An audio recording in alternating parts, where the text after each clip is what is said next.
કેમ કે જ્યારે આપણે બાયસ હોઈએ ને ત્યારે ફક્ત આપણે એક જ પક્ષને જોતા હોઈએ. જ્યારે આપણે અનબાયસ થઈએ ત્યારે આપણે સમગ્ર માનવ સૃષ્ટિને જોતા થઈએ અને સમગ્ર માનવ સૃષ્ટિના પ્રશ્નોને અનુભવતા થઈએ. અને એ એક કવિ, એક કવિતા, એક લેખક, એક વાર્તા કે કોઈ પણ સાહિત્ય હોય એનું સૌથી મોટું મહત્વનું કાર્ય એ છે. અમે લોકો લખતા એ બોલતા ને ત્યારે આંખો બંધ કરીને લખાવે. ત્યારે એક વખત મેં પૂછ્યું કે અસુભાઈ આ આંખો બંધ કરીને શું લખાવો છો? ઊંઘી તો નથી જતા ને? સ્વપ્નમાં તો નથી બોલતા ને? ત્યારે એમને મને કહ્યું હું સ્વપ્નમાં જ બોલું છું. હું કોઈ પણ નાટક લખાવું છું ત્યારે નાટકનું પ્રીમિયર મારી આંખોમાં આંખો બંધ કરીને જોઉં છું. पासपोर्ट कमिश्नर ने दरखास्त से सर उठाकर पूछा, कोई तिल या मस्सा है तेरे बदन पर?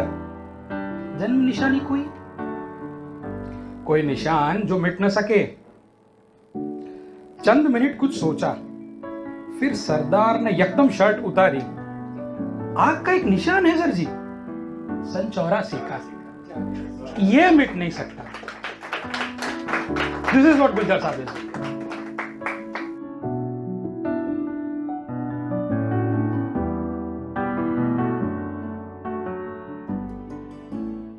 Good morning. આવા ગંભીર મોડા ના કરો યાર. બહુ આખા સોમથી શનિમાં બહુ ગંભીર રહીએ છે. રવિવાર તો આપણો છે ને. ખલીલ સાહેબ એટલે તો કહી ગયા છે ને કે મારે તો જલસા રોજ લગાતાર કેટલા, મારે તો જલસા રોજ લગાતાર કેટલા, તારા વર્ષમાં બોલ શનિવાર કેટલા.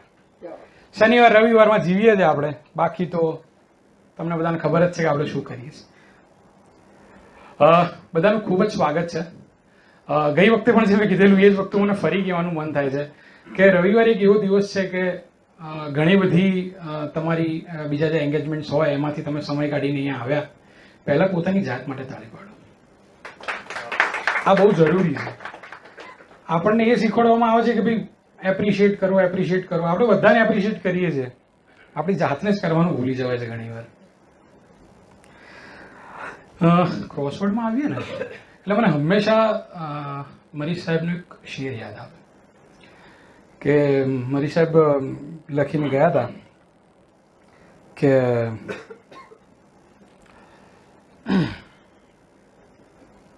હસીનું ને મેં નિરખ્યા છે સતત એવી ઉદાસીથી, હસીનું ને મેં નિરખ્યા છે સતત એવી ઉદાસીથી, રસિક જેવી રીતે જોયા કરે મોંઘી કિતાબોને. એક ક્રોસવર્ડ સાથેનો સંબંધ કેવો છે સાહેબ? એક એવો પણ સમય હતો કે જ્યારે સ્કૂલ કોલેજમાં ભણતા, ખિસ્સામાં ફદ્યું ના હોય, ત્યારે આવીને બેસીએ અને એટલા માણસો ભલા કે અડધો કલાક વાંચવા દે, કશું બોલે નહીં. પછી ઈશ્વરની દયાથી એવો પણ સમય આવ્યો કે પાકીટમાં હોય એ બધું અહીંયા ખાલી કરીને ગયા હોઈએ અને થેલા ઉંચકીને ગયા હોય. એટલે વાંચવું, રીડિંગ એક એવી વસ્તુ છે કે જેનો નશો લાગી ગયો તો બેડો પાર તમારો. રીડિંગની વાત કરું, મને એક બહુ સરસ વાત યાદ આવે છે. ગેમ ઓફ થ્રોન્સ દુનિયાની સૌથી સફળ વેબ સિરીઝમાંની એક. એના બે બહુ મહત્વના પાત્રો વચ્ચેનો એક પ્રસંગ મારો બહુ ગમતો છે. જોન સ્નો એક બહુ અગત્યનું પાત્ર, અને એવું જ બીજું મારું ફેવરેટ પાત્ર ટિરિયન લેનિસ્ટર. બંને આમ જોવા જાવ તો પોતાનું જે ડ્યુ છે એના માટે લડી રહ્યા છે એવું કહી શકાય, અને સમાજની દ્રષ્ટિએ ખૂણે મુકાયેલા એવા પણ કહી શકાય. એક જે છે પોતાના પિતાનું અનોરસ સંતાન છે, અને એક જે પોતાના પિતાનું અપ્રિય સંતાન છે, કારણ કે બિચારો થોડો વર્ટિકલી ચેલેન્જ છે. હવે ટિરિયન જે છે એ આમ જોવા જાવ તો કહેવાય રાજકુમાર, પણ એ હંમેશા પુસ્તકો વાંચ્યા કરે. એટલે સ્નો એને પૂછે છે, why do read so much? એટલે ટિરિયન બહુ સરસ જવાબ આપે છે કે king Robert has his war hammer, my brother has his sword, I have my mind, and books are to mind what a whetstone is for a sword. જે રીતે એરણની જરૂર છે તલવારની ધાર માટે, એવી રીતે મારા મગજની ધાર માટે મારે પુસ્તકોની જરૂર છે. That's why I read.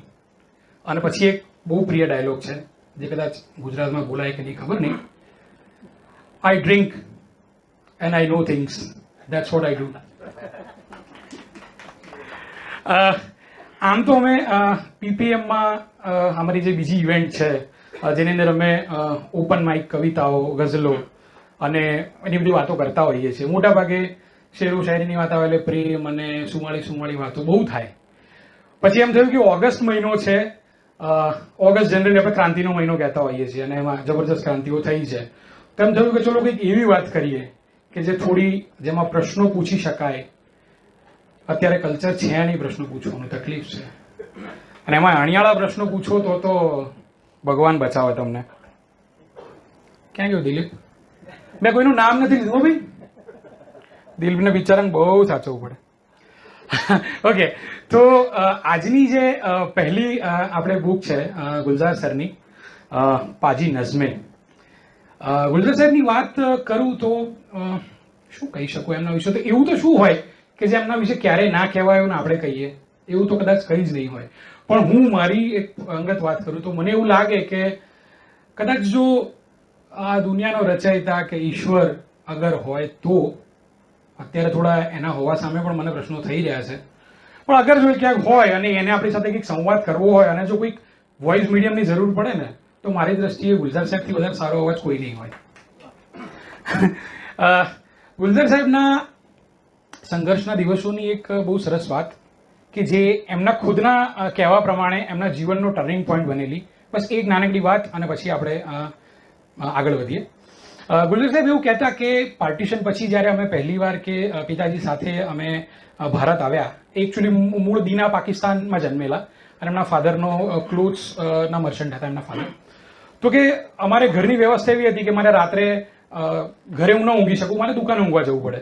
અને સાહેબ 7-8 વાગે તો કે અમે જમીને નવરા થઈ જઈએ. હવે આટલી જુવાનીમાં તો કે 7-8 વાગે કોણ ઊંઘે?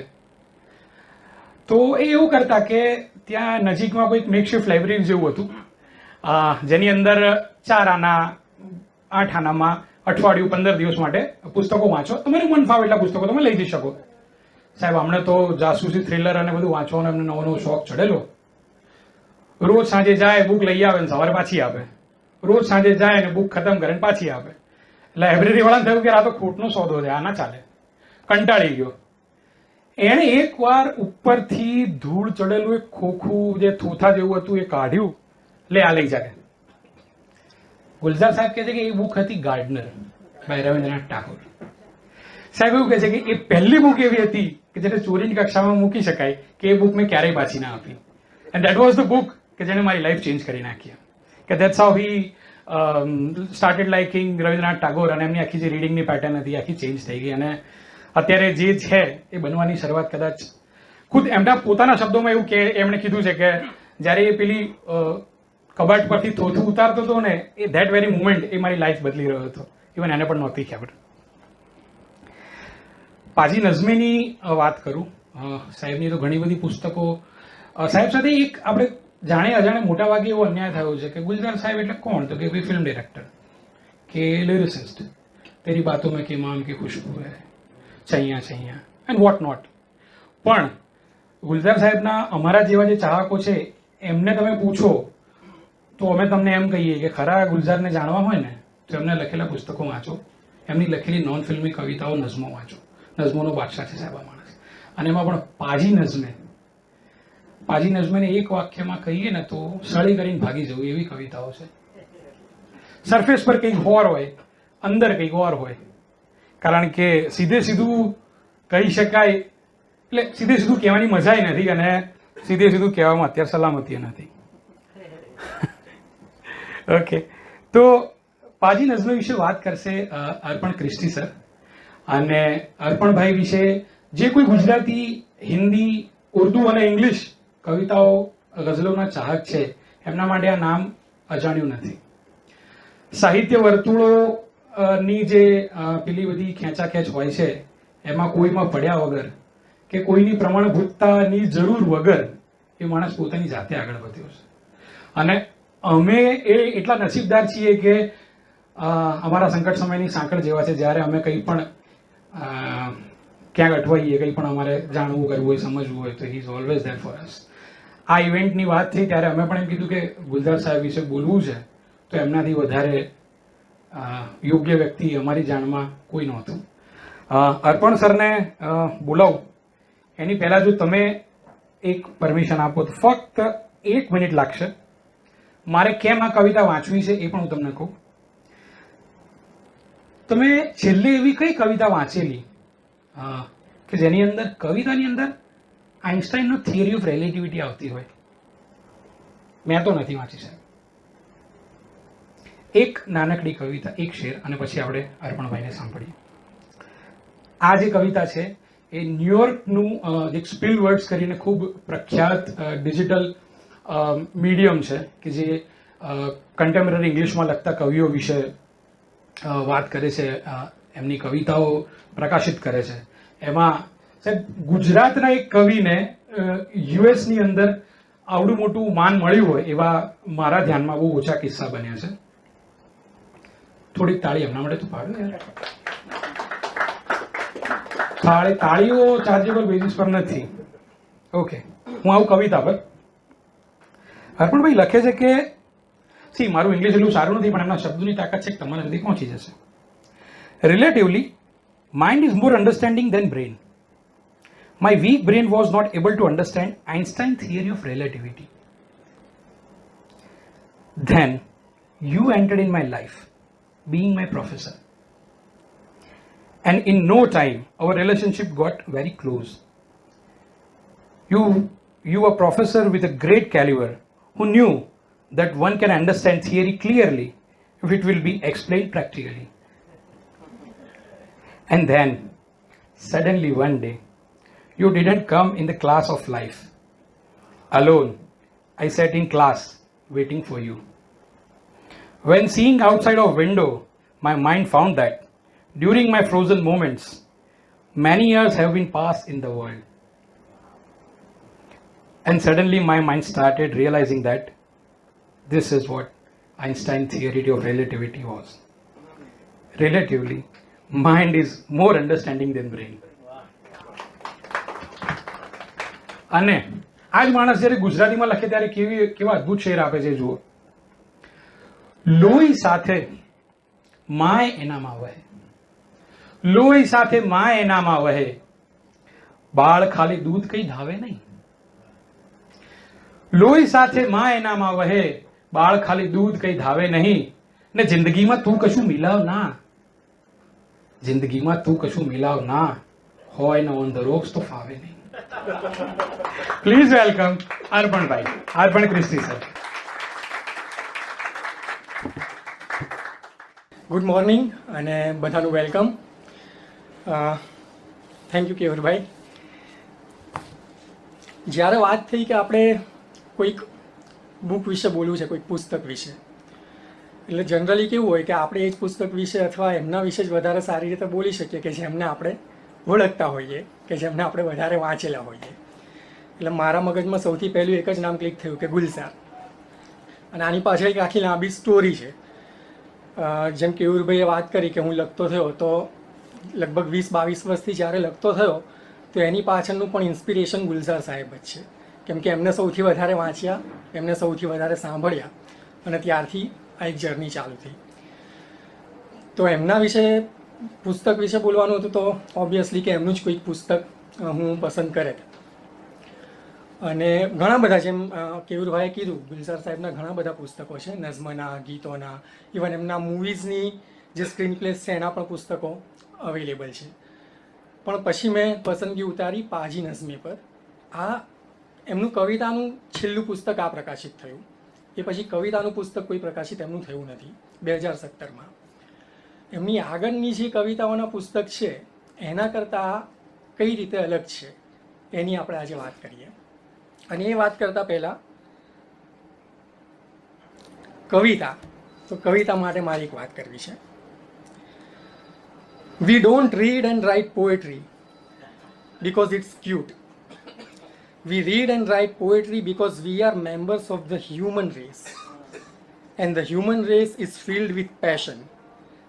And medicine, law, business, engineering, these are noble pursuits and necessary to sustain life.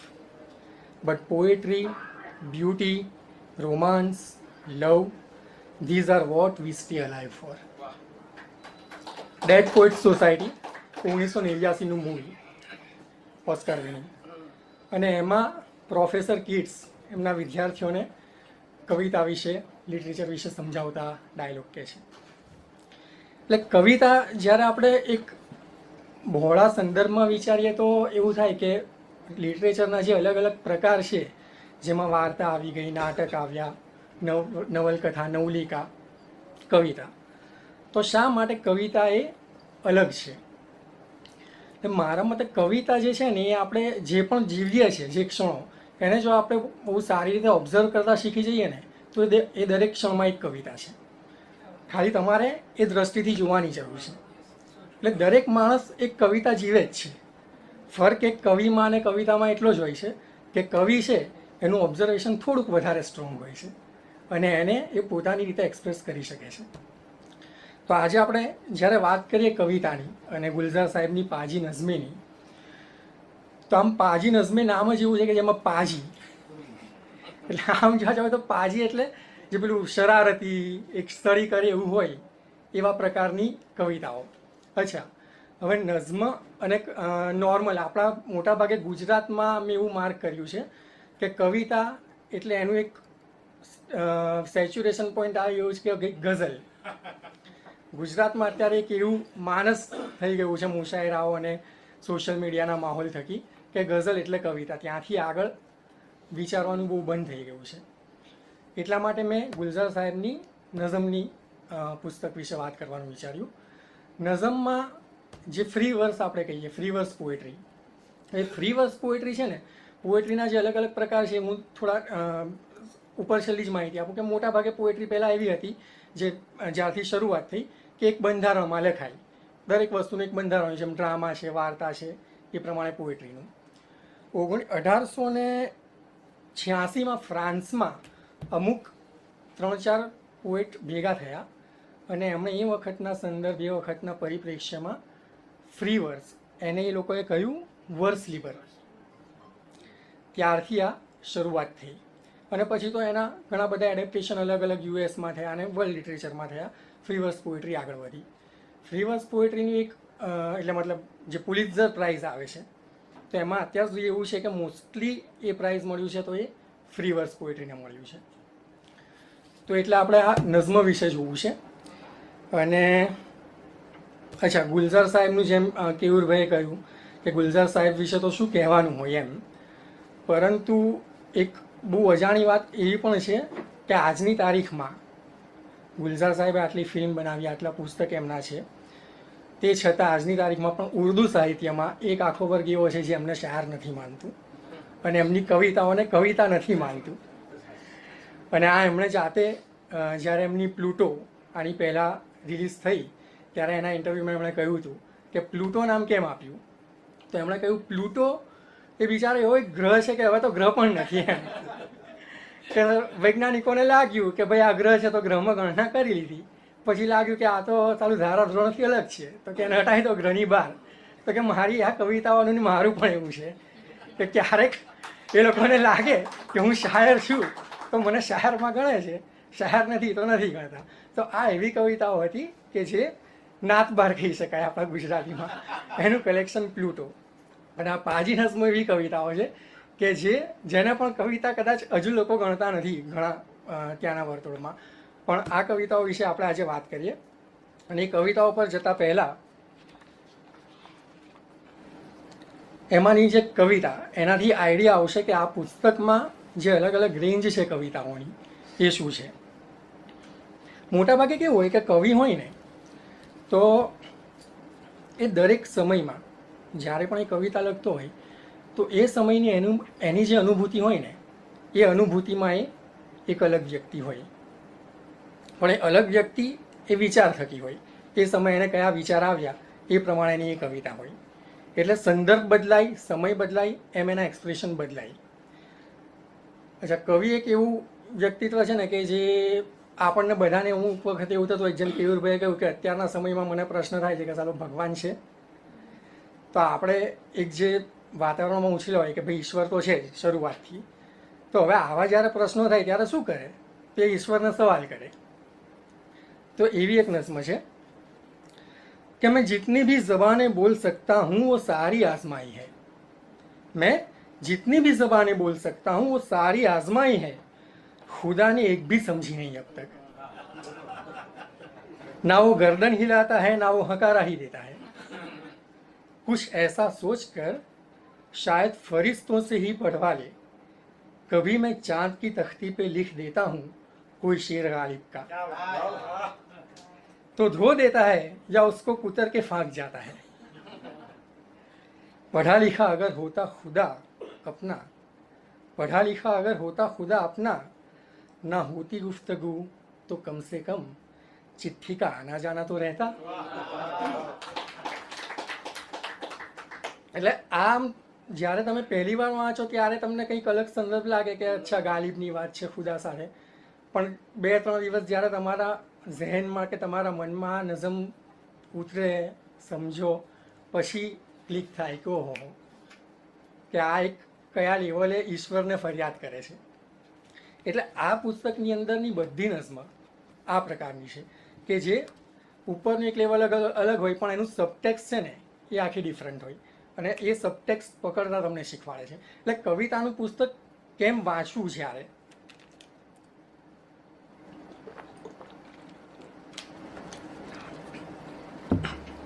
કવિતાનું પુસ્તક કેમ વાંચવું, તો એ તમારી ફક્ત ઇમેજિનરી ખોલતું નથી પણ એ તમારું લોજિક પણ ખોલે છે. હવે કવિતાને લોજિક સાથે સંબંધ મોટા ભાગે હોતો નથી, એવું આપણે ગુજરાતીમાં મોટા ભાગે જોઈએ છે.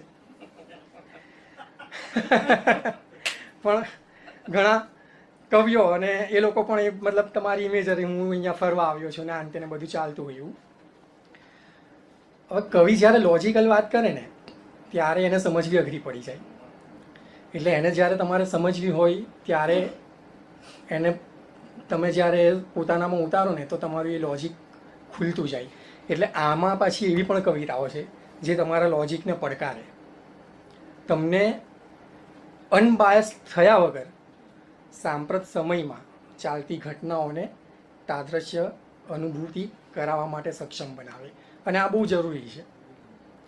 કોઈ પણ પુસ્તક આપણે જોઈએ બરાબર, તો પુસ્તકોની વાત શા માટે હોય કે જ્યારે પરાપૂર્વથી લિટરેચર ચાલી આવ્યું છે, કવિતાઓ, નાટકો એ બધું, એ માણસને વધારે સારા માણસ બનાવે છે. બાકી તો આની શું જરૂર છે? બધા આપણી લાઈફ જીવીએ જ છે ને. આપણે દરરોજ સવારે ઉઠીને નોકરી ધંધા પર જાઓ ને પાછા આવો, ખાઈ પીને સૂઈ જાઓ, તો આ બધાની જરૂર શું છે? પણ આ બધાની જરૂર એ છે, જેમ કેવુરભાઈ પોતાના એમાં કીધું કે માઇન્ડ, મારી પાસે માઇન્ડ છે, એને શાર્પન કરવા માટે હું વાંચું છું. તો આ જે છે એ તમારી ધાર કાઢે છે તમારા માઇન્ડની. એ માટે થઈને પુસ્તક વાંચું. અને હું કવિતા વિશે એટલે વધારે સારું વિચારું છું કે બોલી શકું છું, કેમ કે બેઝિકલી મારું જોનર એ છે. બીજા જે જોનર છે એના વિશે તો વાત થશે આગળ, સર પણ વાત કરશે. તો જ્યારે ગુલઝાર સાહેબ હવે કવિતા લખે ને એમાં કેવું સૌથી, એટલે અમુક વચ્ચે એમની પણ વાતો કરતો રહીશ કે ગુલઝાર સાહેબની શરૂઆત જે થઈ એ તો બધાને ખબર છે કે ફિલ્મથી થઈ, બરાબર. મોહે ગોરા રંગ દે દે એ એમનું પહેલું ગીત ત્યારથી ચાલતું આવ્યું. આસિસ્ટન્ટ ડિરેક્ટર તરીકે જોડાયા, બરાબર. અને પછી એમણે પોતાની સૌથી પહેલી ઇન્ડિપેન્ડન્ટ ફિલ્મ બનાવી મેરે અપને. એટલે એક કવિ જ્યારે ફિલ્મ બનાવે, એક કવિ જ્યારે નોવેલ લખે અથવા નવલિકા લખે, દો લોક, તો એની અંદર દરેક વસ્તુમાં એક કાવ્યાત્મકતા આવી જાય. તમે મેરે અપને જુઓ કે તમે આંધી જુઓ કે તમે કોશિશ જુઓ, તો તમને ખબર પડે કે that is not a film, એ એક કેમેરા પર કંડારાયેલી કવિતા જ છે. એટલે તમારે એ પરિપ્રેક્ષ્યમાં તમારે એક કવિને જોવો પડે, તો તમે એ કવિના દરેક જે ક્રિએશન્સ છે, દરેક સર્જન છે, એ સર્જન વિશે તમે પ્રોપર એને જસ્ટિફાઈ કરી શકો.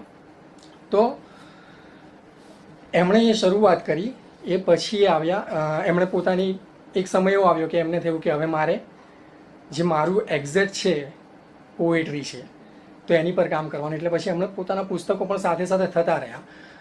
આ બધા પુસ્તકની સાથે કદાચ ઘણા બધાને ખબર નથી પણ ગુલઝાર સાહેબે નાના બાળકોના પુસ્તકો વિશે, નાના બાળકો માટે ખૂબ કામ કર્યું છે.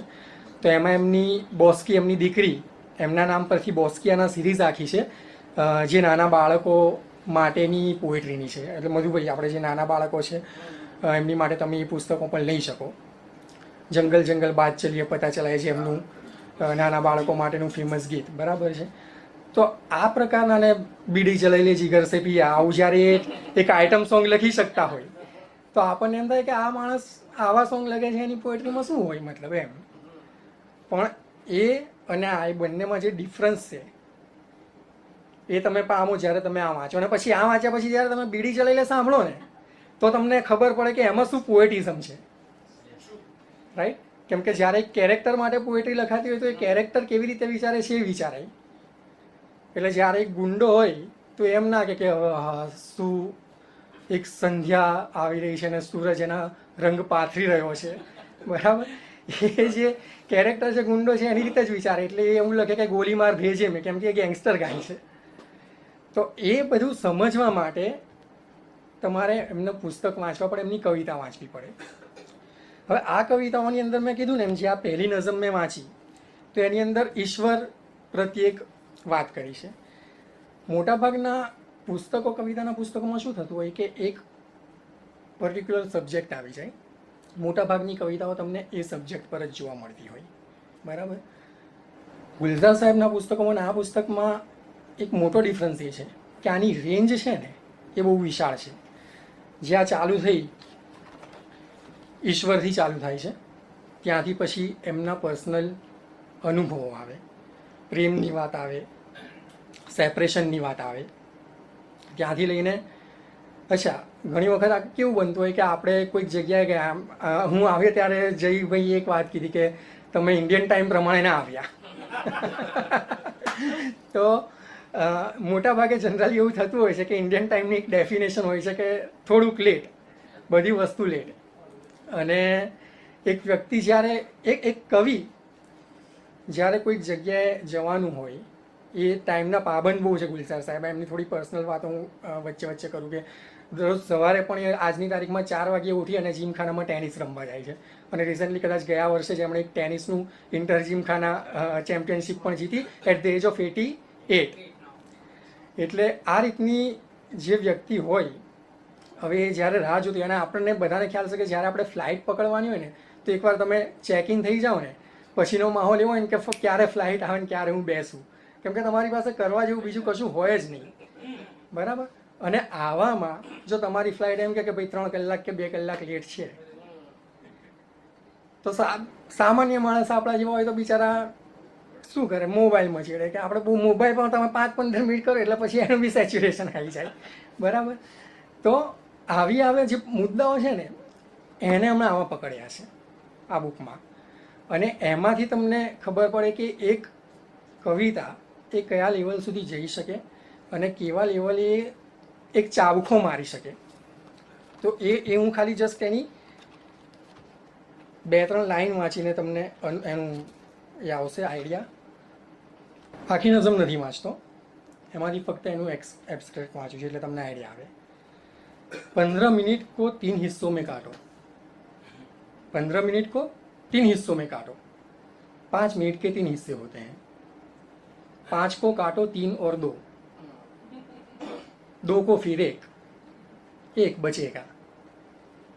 2 घंटे से लेट है फ्लाइट, एयरपोर्ट पर बैठा वक्त काट रहा हूँ.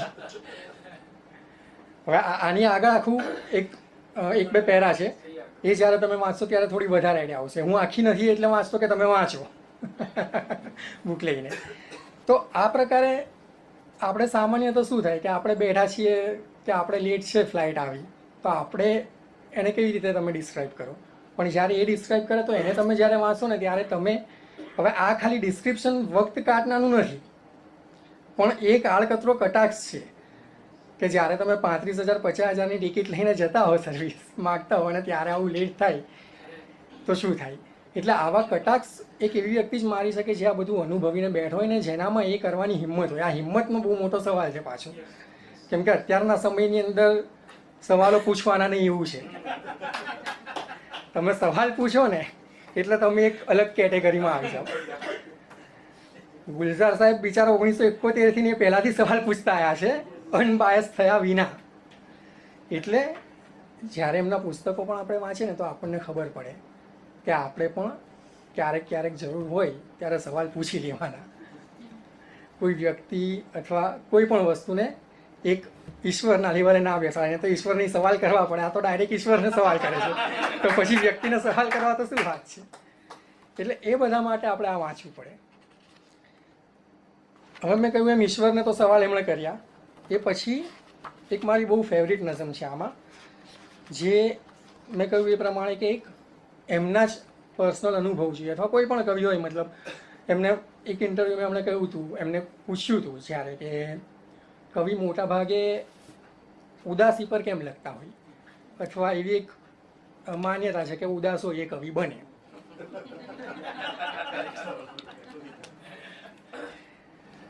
તો કે ખુશી કેમ નહીં? તો એમણે એક જવાબ આપ્યો કે ઉદાસી છે ને એ એવી છે કે એ પરમેનન્ટ જેવી હોય છે, મતલબ તમે એમાંથી બહાર હો પણ એ તમારી ચામડીની જેમ તમારી સાથે રહે. ખુશી જે છે ને એ ચમકારા જેવી છે વીજળીના, કે ચમકારો આવીને જતો રહ્યો, અને જ્યારે માણસ ઉદાસ અથવા કોઈ એક એવા અનુભવમાંથી પસાર થતો હોય ત્યારે ઓટોમેટિકલી એની એક વિચારવાની તાકાત છે ને થોડી વધી જતી હોય.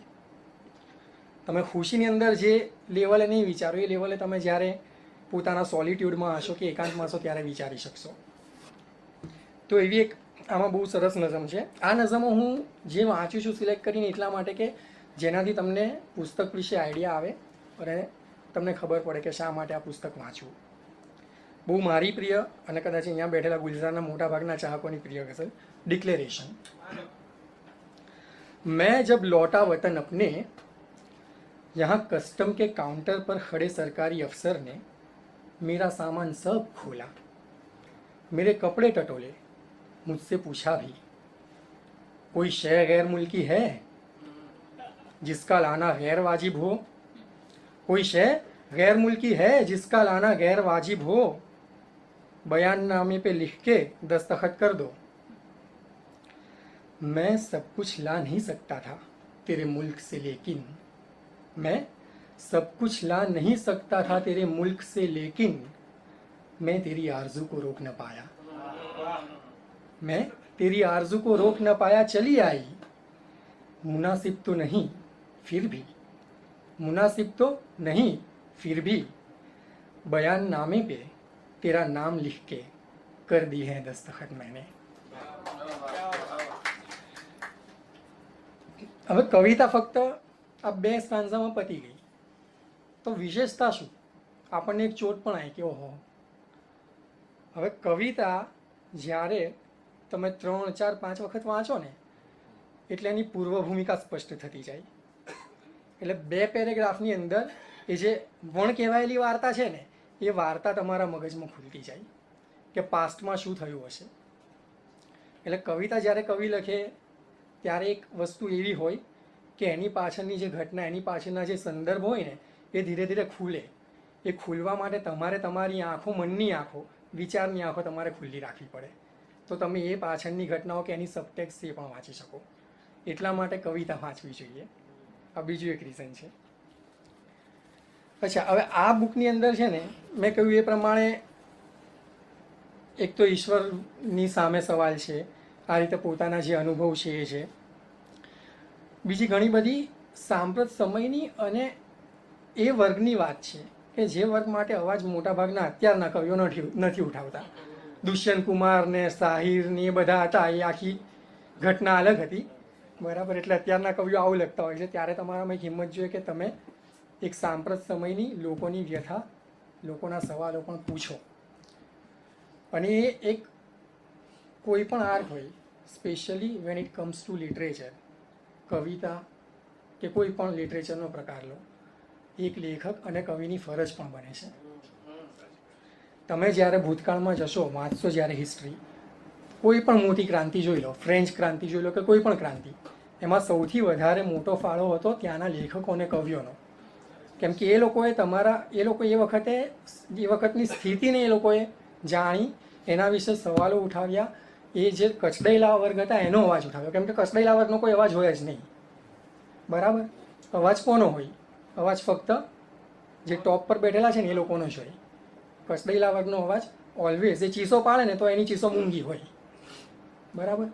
એટલે એક કવિ તરીકે જ્યારે ગુલઝાર સાહેબ લખે, અથવા કોઈ પણ સારા કવિ કે જે સેન્સિબલ હોય, આ સેન્સિબલ કવિ વાપરવું થોડું જરૂરી હતું. કેમ કે કવિતાઓમાં પણ મોટા ભાગે એવું હોય છે કે એક ટેકનિકાલિટી શીખી જાય અને લખતા થાય એટલે કવિતા તો લખાઈ જાય, પણ તમારી પોતાની અનુભૂતિ કે તમારી પોતાની ઓનેસ્ટી પોતાની સાથે, સમાજ સાથે અને ઈશ્વર સાથે. કેમ કે સરને ખબર છે કે આપણે જ્યારે લખીએ છીએ અથવા કોઈ પણ આર્ટ છે એ એક ઇનબિલ્ટ હોય છે, એને આપણે મઠારી શકીએ, એની ટેકનિકાલિટી શીખી શકીએ, પણ એ જે ઇનબિલ્ટ ઈશ્વરે આપ્યું છે અથવા ઈશ્વર ના કહો તો ઓલમાઇટી કે ગમે તે, બરાબર, એણે આપ્યું છે તો એને તમારે ક્યારેક તો જવાબ આપવો પડશે ને. તો એ જવાબ આપવા માટે આ તમે વાંચો ને ત્યારે તમને ફીલ થાય કે આ જવાબ આપવા માટે તૈયાર છે આ વ્યક્તિ, એટલે આ વાંચવું જોઈએ. એટલે એના સિવાય પાછી અમુક નઝમો આમાં એવી છે કે જે સીધા કટાક્ષ કરે છે મોટા લોકોને, કહેવાતા મોટા ઇન્વર્ટેડ કોમામાં, બરાબર. અને એવા કટાક્ષ કે જેની અંદર તમને થાય કે બરાબર છે આની સાથે જ સરખાવાય, આવી લોકોને બીજા સાથે સરખાવાય નહીં. આમાં આ પુસ્તકમાં 2 કવિતાઓ એવી છે કે જેમાં એમણે એમના કૂતરાનો ઉલ્લેખ કર્યો છે. પાલી નામનું એમનું કૂતરું છે, એમને બહુ જ પ્રિય છે, બોક્સર. અને હવે એ કૂતરાને કયા સંદર્ભમાં એ મૂકી શકે, એટલે મેં કહ્યું ને કે કવિતા હોય કે કોઈ પણ આર્ટિકલ, લેખ, વાર્તા, નાટક એ તમારા વિચાર ખોલે, તમારી અનુભવવાની ક્ષમતા ખોલે, તમારી જોવાની, દુનિયાની જોવાની ક્ષમતા ખોલે. તો આની અંદર એમણે એક કૂતરાનો ઉલ્લેખ કર્યો છે. આખી નઝમ નથી વાંચતો, પણ જે એનું મેઇન એબ્સ્ટ્રેક્ટ છે ને એ હું વાંચું છું. छोटे से उस पिल्ले का शेरू नाम गलत लगता है. આ ગુલઝાર સાહેબ એના કૂતરાને કહે છે, छोटे से उस पिल्ले का शेरू नाम गलत लगता है. शेर से क्या निस्बत कुत्ते की, क्या कहते हो? એમના કૂતરાને પૂછ્યું. હવે કૂતરાનો જવાબ સાંભળો. राम, मोहम्मद, लक्ष्मण में से कौन है जो उनसे मिलता है? राम, मोहम्मद, लक्ष्मण में से कौन है जो उनसे मिलता है? उनसे क्या निस्बत है उनकी? फिर एक वक्फा लेकर बोला, वक्फा, पोज, ब्रेक. फिर एक वक्फा लेकर बोला, आप लोग अजीब से नाम रखा करते हैं, आप लोग अजीब से नाम रखा करते हैं भगवान के और पैगंबरों के, अवतारों के, और फिर कितने लंबे लंबे नाम, राम, करण, अवतार, बजाज. फिर कुछ सोचा, बोला, अच्छा है गुलजार के आगे पीछे तुम कुछ लिखते नहीं हो. अच्छा है गुलजार के आगे पीछे तुम कुछ लिखते नहीं हो, हम जैसा है. इसको भी अब गुल्लू कर लो. એટલે આ બુક પસંદ કરવાનું રીઝન આ છે. આવા જે નાના નાના સબટેક્સ છે ને એ તમને વિચારતા કરશે કે જે ચાલી રહ્યું છે દુનિયામાં, જે માણસ જાતની બાયગોટરી છે અથવા જે દંભ છે અથવા જે કમીઓ છે, એ કમીઓ સામે આઈનો ધરે છે અને આઈનો ધરવાની હિંમત રાખે છે. અને હિંમત પાછી 2017માં બતાવીએ મહત્વનું છે. કેમ કે 2014 પછી અમુક હિંમત નથી બતાવતી, એવું થઈ ગયું છે.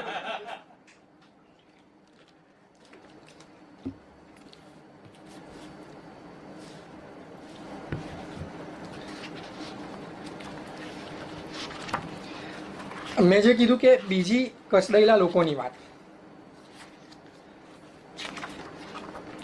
તો કસડાયેલા લોકો વિશે બી વિચારવું અને વિચારીને એમના વિશે લખવું, એના જે સંદર્ભ એમણે વાપર્યા છે કે અત્યારે આપણે જોઈએ મોટા ભાગે તો આખું જગત એક મશીન છે અને આપણે બધા એના પૂરજા, બરાબર. હવે આખું જગત મશીન એ થોડું ખોટું સ્ટેટમેન્ટ આપ્યું. મિડલ ક્લાસ અને લોઅર મિડલ ક્લાસના ઘર બે મશીન છે અને માલિક બીજા બધા બેઠેલા છે, બરાબર. આપણે બધા એ મશીનના પૂરજા છે. ગુલઝાર સાહેબ જ્યારે એ ફીલ કરે કે જ્યારે એને તમારા સમક્ષ મૂકે તો કેવી રીતે મૂકે. सर जी ये औजार नया मंगवाना होगा, सर जी ये औजार नया मंगवाना होगा. रेंज है सर जी, चूड़ियाँ इसकी घिसते घिसते उतर गई है, 2 रिंग्स चूड़ियाँ. हैंडल में भी प्ले है, હલી રહ્યું છે હેન્ડલ. ઢબરી છૂટ જાતી है, જે ફિક્સ કરેલું પાર્ટ હોય એ છૂટી જાય છે એટલે મશીન કામ નથી કરતું. જોર લગાવો તો એ રેન્જ સટક सकता है. હવે જે મેનેજર છે એ કહે છે परचेज ऑफिसर से कह दो और दूसरा ले लो, परचेज ऑफिसर से कह दो दूसरा ले लो, इसका क्या करना है सर जी? खारिज कर दो। करना क्या है? जंक रूम में जमा कर दो। सेठू से अब काम नहीं हो पाता सर जी। सेठू बेचारो मजूर, सेठू से अब काम नहीं हो पाता सर जी। हाथ भी उसके कांपते हैं और हैंडल हाथ से छूट जाता है। बर्खास्त करो और मैनेजर से कह के कोई दूसरा रख लो। એટલે આ જે વાસ્તવિકતાના વર્ણન હોય એ તમને અનુભૂતિ કરાવે કે આપણે તો બહુ સારી જગ્યાએ બેઠા છે કે આપણને આ ખબર નથી હોતી, પણ જ્યારે તમે ઇન્ડસ્ટ્રીયલ એરિયામાં કે એમાં જાઓ ને એટલે દરરોજ મુકાદમ બદલાતા હોય. બિચારો 30 વર્ષનો હોય ને એ 18 વર્ષથી મજૂરી કરતો હોય ને એટલે 50 વર્ષ કે 60 વર્ષનો હોય ને એવું એનું વ્યક્તિત્વ લાગતું હોય તમને. 30 વર્ષે એના હાથ ધ્રુજતા હોય, પણ એણે પોતાના પરિવારનું ગુજરાન ચલાવવા માટે કામ તો કરવું પડે. પણ આ જે સમય, જે વિષમતાઓ છે એ જ્યારે માણસને તોડી કાઢે ને ત્યારે પછી એના હાથ બી સ્થિર ના રહી શકે. એટલે એ લોકો માટે વિચારવાની જ્યારે લોકોને સમય ના હોય કે એ ના હોય ત્યારે આવા વિચારો પણ તમારી સમક્ષ મૂકે છે કે તમે વિચારો, અને ફક્ત વિચારો નહીં, એ વિચાર કર્યા પછી આપણા મગજમાં જે પણ કંઈ આવે આપણે એમનું કમસે કમ દુઃખ ફીલ કરીએ અને કંઈક કરીએ. તો એ જ્યાં વિચાર બીજ રોપાય ને એ કવિતાનું કામ છે અને એ કવિનું કામ છે.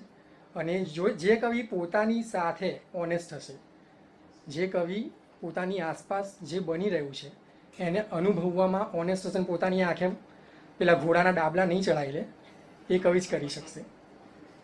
એટલા માટે પણ આ બુક વાંચવી.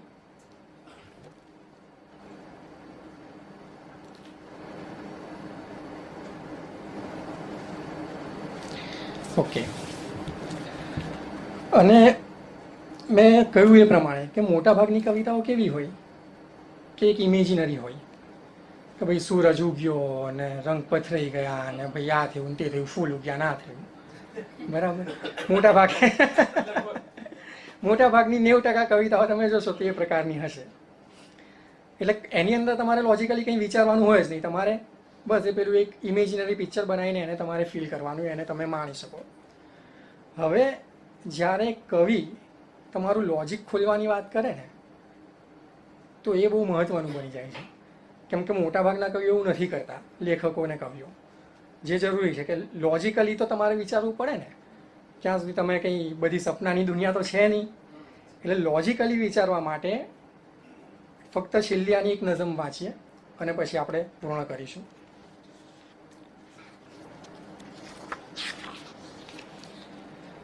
આ આખી વાંચીશ કેમ કે તો તમને આઈડિયા આવશે કે શા માટે હવે આ બુક લેવી. અને એ માટે સૌથી પહેલાં તમારે બધાએ અનબાયસ થતા શીખવું પડશે. એટલે મેં કીધું કે લોજિકલ વિચારતા શીખવાડશે તમને. કેમ કે જ્યારે આપણે બાયસ હોઈએ ને ત્યારે ફક્ત આપણે એક જ પક્ષને જોતા હોઈએ. જ્યારે આપણે અનબાયસ થઈએ ત્યારે આપણે સમગ્ર માનવ સૃષ્ટિને જોતા થઈએ અને સમગ્ર માનવ સૃષ્ટિના પ્રશ્નોને અનુભવતા થઈએ. અને એ એક કવિ, એક કવિતા, એક લેખક, એક વાર્તા કે કોઈ પણ સાહિત્ય હોય એનું સૌથી મોટું મહત્વનું કાર્ય એ છે. जलसा और मोनोलॉग. बहुत बड़ा जलसा लगता है, जीटी रोड से भी लंबी तकरीर करेगा. कितनी देर से बोल रहा है लेकिन लोग भरे जाते हैं जैसे बेकारों की मंडी लगी हुई है. जैसे बेकारों की मंडी लगी हुई है. आलूओं की जब बोरियां खुलती हैं मंडी में, यूं ही लुढ़क लुढ़क कर आलू सारी गालें भर देते हैं. पिछले वर्ग के लोगों को आगे लाकर हम तांगा जोतोगे क्या हम पर. पिछले वर्ग के लोगों को आगे लाकर हम तांगा जोतोगे क्या हम पर. अमा छोड़ो, मर्जी से सब आगे पीछे कर लेते हो. अमा छोड़ो, मर्जी से सब आगे पीछे कर लेते हो. आपका और ज्यादा वक्त ना लेते हुए मैं, नहीं ज्यादा वक्त कहाँ, आधी सदी ही तो गुजरी है. नहीं ज्यादा वक्त कहाँ, आधी सदी ही तो गुजरी है जब ये भाषण शुरू हुआ था. हिंदुस्तान तो गन्ना है, हिंदुस्तान तो गन्ना है. ये छील छील के खाते रहो, पीढ़ी दर पीढ़ी खत्म न हो कभी. मुड़ के देखे हम अपने इतिहास को लोगों, मुड़ के देखे हम अपने इतिहास को लोगों, देखा था भाई, देखा था भाई गर्दन मचक गई थी मेरी, देखा था भाई गर्दन मचक गई थी मेरी, दादा परदादा तक देखा, उससे आगे पता नहीं हम थे कि नहीं, उससे आगे पता नहीं हम थे कि नहीं। शाहों का जिक्र तो मिलता है, शाहों का जिक्र तो मिलता है, हम लोगों का जिक्र कहाँ है? शाहों का जिक्र तो मिलता है, हम लोगों का जिक्र कहाँ है? सब नंगे बदन ही दिखते हैं, शाहों को पालकी में ले जाते हैं। જે જૂના સમયમાં તમે જોયો છે પાલખી ઉતારા બચારા ખાલી લંગોટ પહેરીને જતા, પણ પેલાએ મોટા મોટા હાર પહેર્યા હોય, એટલે જે વિષમતા ચાલી આવી છે ને સદીઓથી એ હજુ પણ છે, એ બતાવ્યું આમાં કે सब नंगे बदन ही दिखते हैं, शाहों को पालकी में ले जाते, आगे पीछे दौड़ते नंगे पांव, उससे पहले उनका शिकार हुआ करता था अफ्रीका के जंगलों में। માણસોને લઈ જઈને મારણ તરીકે મૂકતા હતા રાજા મહારાજાઓ, કે એને મારવા માટે વાઘ સિંહ આવે ને પછી એનો શિકાર કરે, એટલે માણસની જે હતી ને એમને માટે મૂલ્ય એવું હતું. આજે પણ કંઈ બદલાયું તો નથી જ. બહોળા પરિપ્રેક્ષ્યમાં વિચારો તો આજે પણ કંઈ બદલાયું તો નથી જ, ખાલી શાહોના નામ આપણે બદલી કાઢ્યા. उससे पहले उनका शिकार हुआ करता था अफ्रीका के जंगलों में, सुना है बिक्री भी होती थी, गुलामी प्रथा। मंच पे बैठे किस इतिहास को देख रहे हो? मंच पे बैठे किस इतिहास को देख रहे हो? शायद हम दोनों के दो इतिहास हैं, दोनों अलग अलग। शायद हम दोनों के दो इतिहास हैं, दोनों अलग अलग। आपसे वादा करते हैं हम, आपसे वादा करते हैं हम, जितनी देर इस कुर्सी पर हैं, कुर्सी से मत उठना, कुर्सी से मत उठना दोस्त, भरोसा क्या है कौन आ बैठे। और वसीयत में भी अपनी आखिरी ख्वाहिश लिख कर जाना, कुर्सी पर बिठला के चंदन की लकड़ी से चीता बनाए, कुर्सी पे बिठाकर चंदन की लकड़ी से चीता बनाए, दफन करे तो कब्र में भी कुर्सी लगवा के दफन करे। हंसते क्या हो, तुमको क्या मालूम कि मैं क्या सोच रहा हूं? भूख, गरीबी और बेकारी जब तक खत्म नहीं होती, हम क्यों चिंता करते हो प्यारे, क्यों चिंता करते हो प्यारे। हमने खुद ही कुछ न किया तो तुम भी आखिर क्या कर लोगे। આપણે ફક્ત જાતિ ધર્મ એ જ વિચારીને હજુ સુધી ચાલ્યા આવ્યા પહેલેથી હજુ બી એ જ વિચારીને ચાલતા આવીએ છીએ. આ બહુ કડવું સત્ય છે, તમે માનો કે ના માનો. हमने खुद ही कुछ न किया तो तुम भी आखिर क्या कर लोगे। राज की बात तो ये है भाई, भूख लगी है, राज की बात तो ये है भाई, भूख लगी है। ट्रक में भर के लाए थे जो लोग तुम्हारी पार्टी के, उन लोगों ने वादा किया था 15% काट के पूरे 100 रुपये देंगे। ट्रक में भर के लाए थे जो लोग तुम्हारी पार्टी के, उन लोगों ने वादा किया था 15% काट के पूरे 100 देंगे, और ऊपर से जाने दो, अब भूख लगी है यार, अब जलसा खत्म करो। बस तो અહીંયા આપણે પણ પૂર્ણ વિરામ કરીએ, આપણો આ જલસો પણ ખત્મ કરીએ. અને આ પુસ્તક લો તો સારું, વાંચશો તો તમારી એક અલગ જ વિચારવાની, એક અલગ દ્રષ્ટિકોણથી જોવાની દ્રષ્ટિ ખુલશે. કવિતા શું છે, કવિતાનું કામ શું છે એ સમજી શકશો. ખૂબ ખૂબ આભાર. Thank you.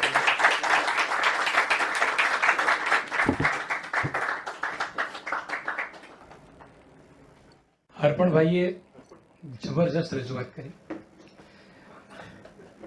એકવાર ફરીથી જોરદાર તાળીઓ યાર, વાહ. અમારા જેવા માણસો અહીંયા આવીને બોલે ને, કંઈ પણ બોલી શકે, કારણ કે અમારું કશું સ્ટેક પર નથી.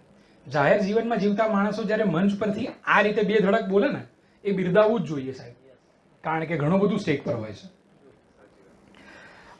અર્પણભાઈ એટલી સરસ વાત કરી, મને એક લાલચ થઈ ગઈ, હવે એને થોડુંક તમે મને સહન કરી લો. આની પહેલાંની જે સરની બુક હતી ગુલઝાર સાહેબની સસ્પેક્ટેડ પોએમ્સ, એની અંદરની એક બહુ જ નાનકડી ખાલી 3 લાઈન, પછી આપણે બીજા પુસ્તક તરફ જઈએ.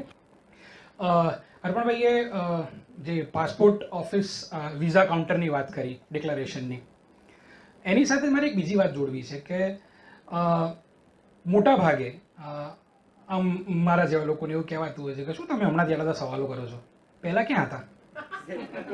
વેર અબાઉટ ડ્રીમ, પહેલા ક્યાં હતા? એટલે હું કહું યાર હું તો 83માં જન્મ્યો છું, હવે એ પછી આનાથી પહેલાંનું તો ખબર નહીં, પણ હા આ માણસ હતો ને આ માણસ એ વખતે પણ સવાલ પૂછતો હતો. એનું એક નાનકડું એક્ઝામ્પલ. पासपोर्ट कमिश्नर ने दरखास्त से सर उठाकर पूछा, कोई तिल या मस्सा है तेरे बदन पर? जन्म निशानी कोई निशान जो मिट न सके.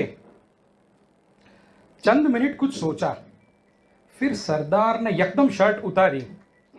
आग का एक निशान है सर जी, सन 84 का, ये मिट नहीं सकता. दिस इज व्हाट गुजर साहब इज.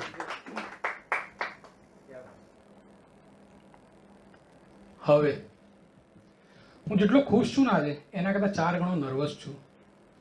અમને બધાને સાલું પેલું ગ્રેજ્યુએશન વાળી ફિલિંગ આવે છે આજે, કે જેમણે અમને આંગળી પકડીને ઓડિયન્સની સામે જતા શીખવાડ્યું, આજે એ અમારી વચ્ચે છે.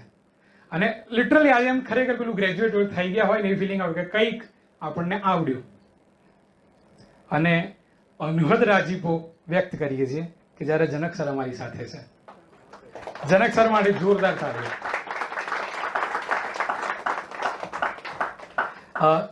બીજા પુસ્તક તરફ આગળ જઈએ. બીજું પુસ્તક જે છે આજની વાત કરીએ.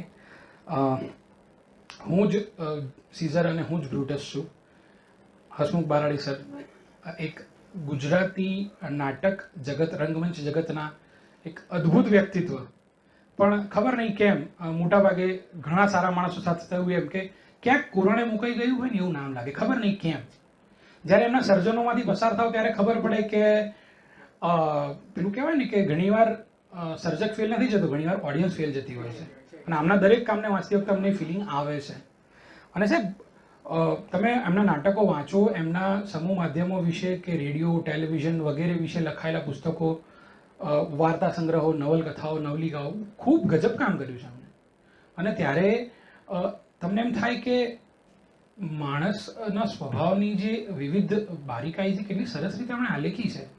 અને જ્યારે કોઈ ડિરેક્ટર, જનક સર સારી રીતે કહી શકે આ વસ્તુ, કારણ કે એમના બારડી સાહેબને ઘણા બધા સર્જનો જનક સરે અને નિષેધ પુરાણી સરે ભજવ્યા છે, મંચ પર ઊભા કર્યા છે. ડિરેક્ટર તરીકે આ કામ કરવું જરાય સહેલું નથી સાહેબ. એવી એવી ચેલેન્જીસ મૂકી છે તમારી સામે કે તમે એને કેવી રીતે રજૂ કરો. અને એ કામ જનક સર અને આખી થિયેટર મીડિયા સેન્ટર સંસ્થા ખૂબ જબરજસ્ત રીતે કરી રહી છે. એ સંસ્થા વિશે પણ એની આખી theatre and media centre website છે. નાટક નામનું એક સામાયિક ચાલે છે ક્વાર્ટરલી, જેને વિશે પણ તમને ત્યાંથી માહિતી મળી શકે. જેનું એક લવાજમ ભરીને પણ તમે નાટક વિશે બીજું કંઈ ના કરી શકો તો નાટક વિશે માહિતગાર થઈ શકો તો ખૂબ સારું.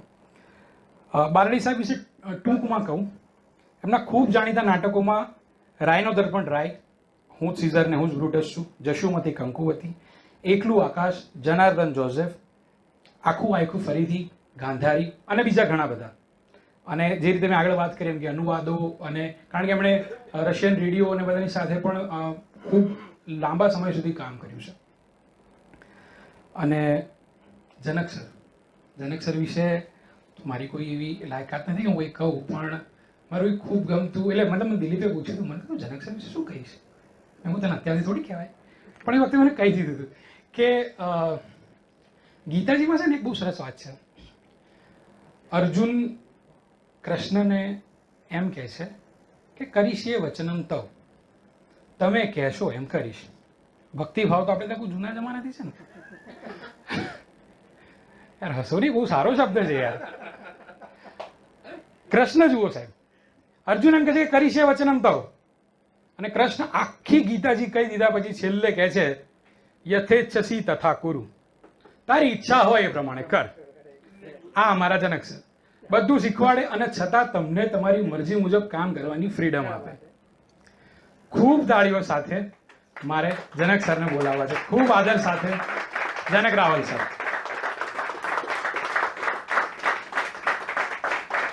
હું ઘણું બધું કહી શકું એમના વિશે, પણ એ પોતે બોલે એ વધારે યોગ્ય છે. આજનું ખૂબ સરસ ઓડિયન્સ અર્પણના બોલ્યા પછી આ માઇક ફેસ કરવું ખૂબ અઘરું છે આમ તો. અર્પણની કવિતાઓ હું પહેલા ફેસબુક ઉપર ખૂબ વાંચતો હતો. આજે પહેલી વખત એને રૂબરૂમાં મેં સાંભળ્યો. અર્પણ જોડે જો કે એક જૂનો સંબંધ છે જે હમણાં જ તાજો થયો છે, એની વાત અહીંયા નહીં કરું અત્યારે. પણ આજના પ્રેક્ષક ગૃહમાં બેઠેલા કેટલાક નામો મારે પહેલા બોલવા પડે. સંબોધન નથી, પણ એમની હાજરીની નોંધ લેવી પડે. અલબત્ત મારી સામે આ કેમેરા લઈને ઉભેલા બંને મિત્રોએ મારી સાથે પુષ્કળ કામ કર્યું છે. પાછળ કેમેરા લઈને ઊભો છે અને તો મારી સાથે એક નાટકનું સર્જન પણ કર્યું છે. કુલદીપ હવે દિલ્હી જતો રહ્યો છે. યોગેશભાઈ કે જેને અમારી બધી જીદો એમના માથા પર લઈ અને અમારા કામને સફળ બનાવ્યું છે, યોગેશ ત્રિકમાણી. અને હમણાં ખૂબ જ એક નવો નાટકનો પ્રયોગ અષ્ટનાયિકાનો જેને કર્યો છે એવો હર્ષ ધારૈયા પણ ત્યાં બેઠો છે. બીજા બધા નામો બહુ લેતો નથી. સીધી મુદ્દા પર આવીએ આપણે. કેયુરભાઈએ વાત કરી કે હું જ સીઝર અને હું જ બ્રુટસ છું. તમને થશે કે આ હું જ સીઝર અને હું જ બ્રુટસ છું એવું હસમુખ બારાડીએ કેમ લખ્યું? શેક્સપિયરની બહુ જાણીતી વાર્તા છે ટ્રેજેડી ઓફ જુલિયસ સીઝર. તો આપણે આ ટ્રેજેડી ઓફ જુલિયસ સીઝર જ કેમ ના વાંચીએ? ટ્રેજેડી ઓફ જુલિયસ સીઝર કરતા હું જ સીઝર ને હું જ બ્રુટસ છું કેવી રીતે અલગ છે? જો બંને નાટકો તમે એક સાથે બેસીને વાંચો એટલે કે સળંગ વાંચો તો તમને લાગે કે બંને નાટકો પોતાની રીતે સ્વતંત્ર છે. બંને નાટકો પોતાની રીતે મૌલિક છે. અલબત્ત શેક્સપિયર સાહેબે તો આજથી 450 વર્ષ પહેલા લખ્યું હતું. હસમુખ બારાડીએ આ નાટક આજથી 25 વર્ષ પહેલા લખ્યું. પણ જ્યારે હું જ સીઝર ને હું જ બ્રુટસ છું વાંચો ત્યારે એમ લાગે કે આ એક ગુજરાતી મૌલિક નાટક છે. અને આ જ હસમુખ બારાડીની બળુકી કલમની સાબિતી છે. હસમુખ બારાડીના નાટકોમાં એવું તે શું છે? મેં ઘણા બધા એમના નાટકો ડિરેક્ટ કર્યા છે. એમના નાટકો વાંચો ત્યારે તમને એક વિશિષ્ટ અનુભવ થાય. અને કદાચ આ રમત રમવાની એમને પણ બહુ મજા આવતી હતી. ટાઈમ અને સ્પેસ. એ ટાઈમ અને સ્પેસમાં કેટલાક પાત્રો ને કેટલાક પ્રસંગો હોય અને અચાનક જ એ પ્રસંગમાં નવા સમયનું પાત્ર ઉમેરી જાય અને જુદા જ સમય અને સ્થળનું સર્જન થઈ જાય. અદ્ભુત કલા. અને આના કારણે હું હસમુખ બારાડીના નાટકોથી ખૂબ આકર્ષાયો. હવે આ વાત આવી ક્યાંથી? નાટક પર જતા પહેલા નાટકના પ્રકાર વિશે થોડીક આપણે વાત કરી લઈએ કે હસમુખ બારાડીના નાટકો વાંચો ત્યારે તમને ઇમેજીસ ઊભી થવા માંડે. એક દ્રશ્ય વાંચો એટલે એક ઇમેજ આવી જાય, બીજું દ્રશ્ય વાંચો એટલે બીજી ઇમેજ આવી જાય. ત્યારે મને યાદ આવ્યું કે હું જ સીઝર ને હું જ બ્રુટસ છું જ્યારે લખાતું હતું અને હું એમના લૈયા તરીકે કામ કરતો હતો એ વખતે. હું, યોગેશભાઈ, મનવિતા જે આજે બીમારીના કારણે અહીંયા નથી આવી શકી, અમે લોકો લખતા એ બોલતા ને ત્યારે આંખો બંધ કરીને લખાવે. ત્યારે એક વખત મેં પૂછ્યું કે હસમુખભાઈ આ આંખો બંધ કરીને શું લખાવો છો? ઊંઘી તો નથી જતા ને? સ્વપ્નમાં તો નથી બોલતા ને? ત્યારે એમને મને કહ્યું હું સ્વપ્નમાં જ બોલું છું. હું કોઈ પણ નાટક લખાવું છું ત્યારે નાટકનું પ્રીમિયર મારી આંખોમાં આંખો બંધ કરીને જોઉં છું. અને માટે જ એમના નાટકોમાં જે લોકો થિયેટર કરે છે અહીંયા એમને ખબર હશે કે એમના નાટકોમાં થિયેટરની ટેકનિક પુષ્કળ ભરેલી છે. હર્ષે કરેલા છે એમના નાટકો, મહેમાનો, વાલા અને બીજા નાટકો. એમાં તમે વાંચો ત્યારે એમની થિયેટર ટેકનિક એમાં લખાણમાં જ તમને દેખાય. એવું જ આ નાટકમાં છે. સમય અને સ્થળને એમને એવા મિક્સ કર્યા છે કે હું જ સીઝર અને હું જ બ્રુટસ છું. કદાચ હું જો આ નાટક આખું વાંચ્યા પછી હસમુખભાઈ મને પરમિશન આપે તો હું એનું નવું નામ રાખું, ઇતિહાસના પ્રવાસી પિતા પુત્રીઓ. ઓરિજિનલ જુલિયસ સીઝરની વાત છે, એના વિશે આપણે વાત કરીશું. પણ આમાં એમને પિતા પુત્રીના બે કેરેક્ટર એવા એડ કર્યા છે વધારાના કે સીઝરના સમયમાં પણ જીવે છે અને પુત્રી આજના સમયમાં પણ જીવે છે. અને માટે જે પિતા એ પુત્રીને એમ કહે છે, તમને બધાને ખ્યાલ હશે કે સીઝરનું ખૂન જેને કર્યું બ્રુટસ, યુ ટુ બ્રુટસ બહુ જાણીતો ડાયલોગ છે. લોહી જોઈને પિતા એ પુત્રીને કહે છે, જે કદાચ આજના સમયમાં કે હજી આવતીકાલના સમયમાં જીવતી હશે, એને એમ કહે છે કે જા બ્રુટસને જઈને પૂછ આટલું લોહી શાને.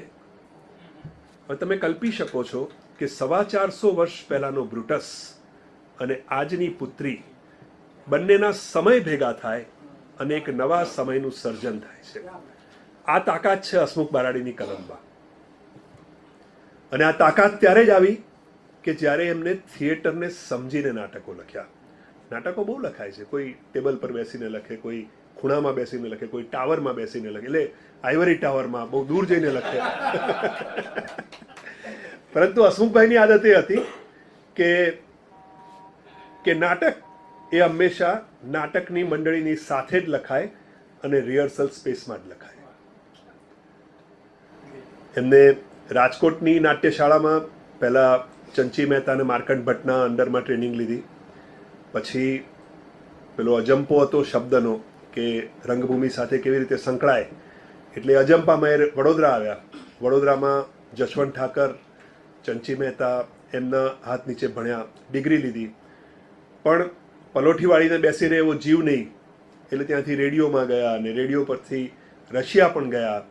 રશિયામાં ભણ્યા પણ ખરા, પરંતુ એક પેલી જે ઈચ્છા હતી કે ગુજરાતીમાં લખવું, ગુજરાતી ભાષામાં લખવું. અને એમનું એમ હતું કે હું એ જો ભાષાના લોકો સાથે રહું નહીં તો એ ભાષામાં લખી ના શકું. એટલે રશિયાની બહુ મોટી કારકિર્દી છોડીને તે ભારત આવ્યા. અહીંયા આકંઠ સાબરમતી ગેરેજ સ્ટુડિયો થિયેટર, અને અમે બધા જ કે જે થિયેટર ગ્રુપમાં ઉછર્યા છીએ, થિયેટર મીડિયા સેન્ટર કે જેના આદ્ય સ્થાપક છે, ત્યાં આવીને એમને લખાણો શરૂ કર્યા.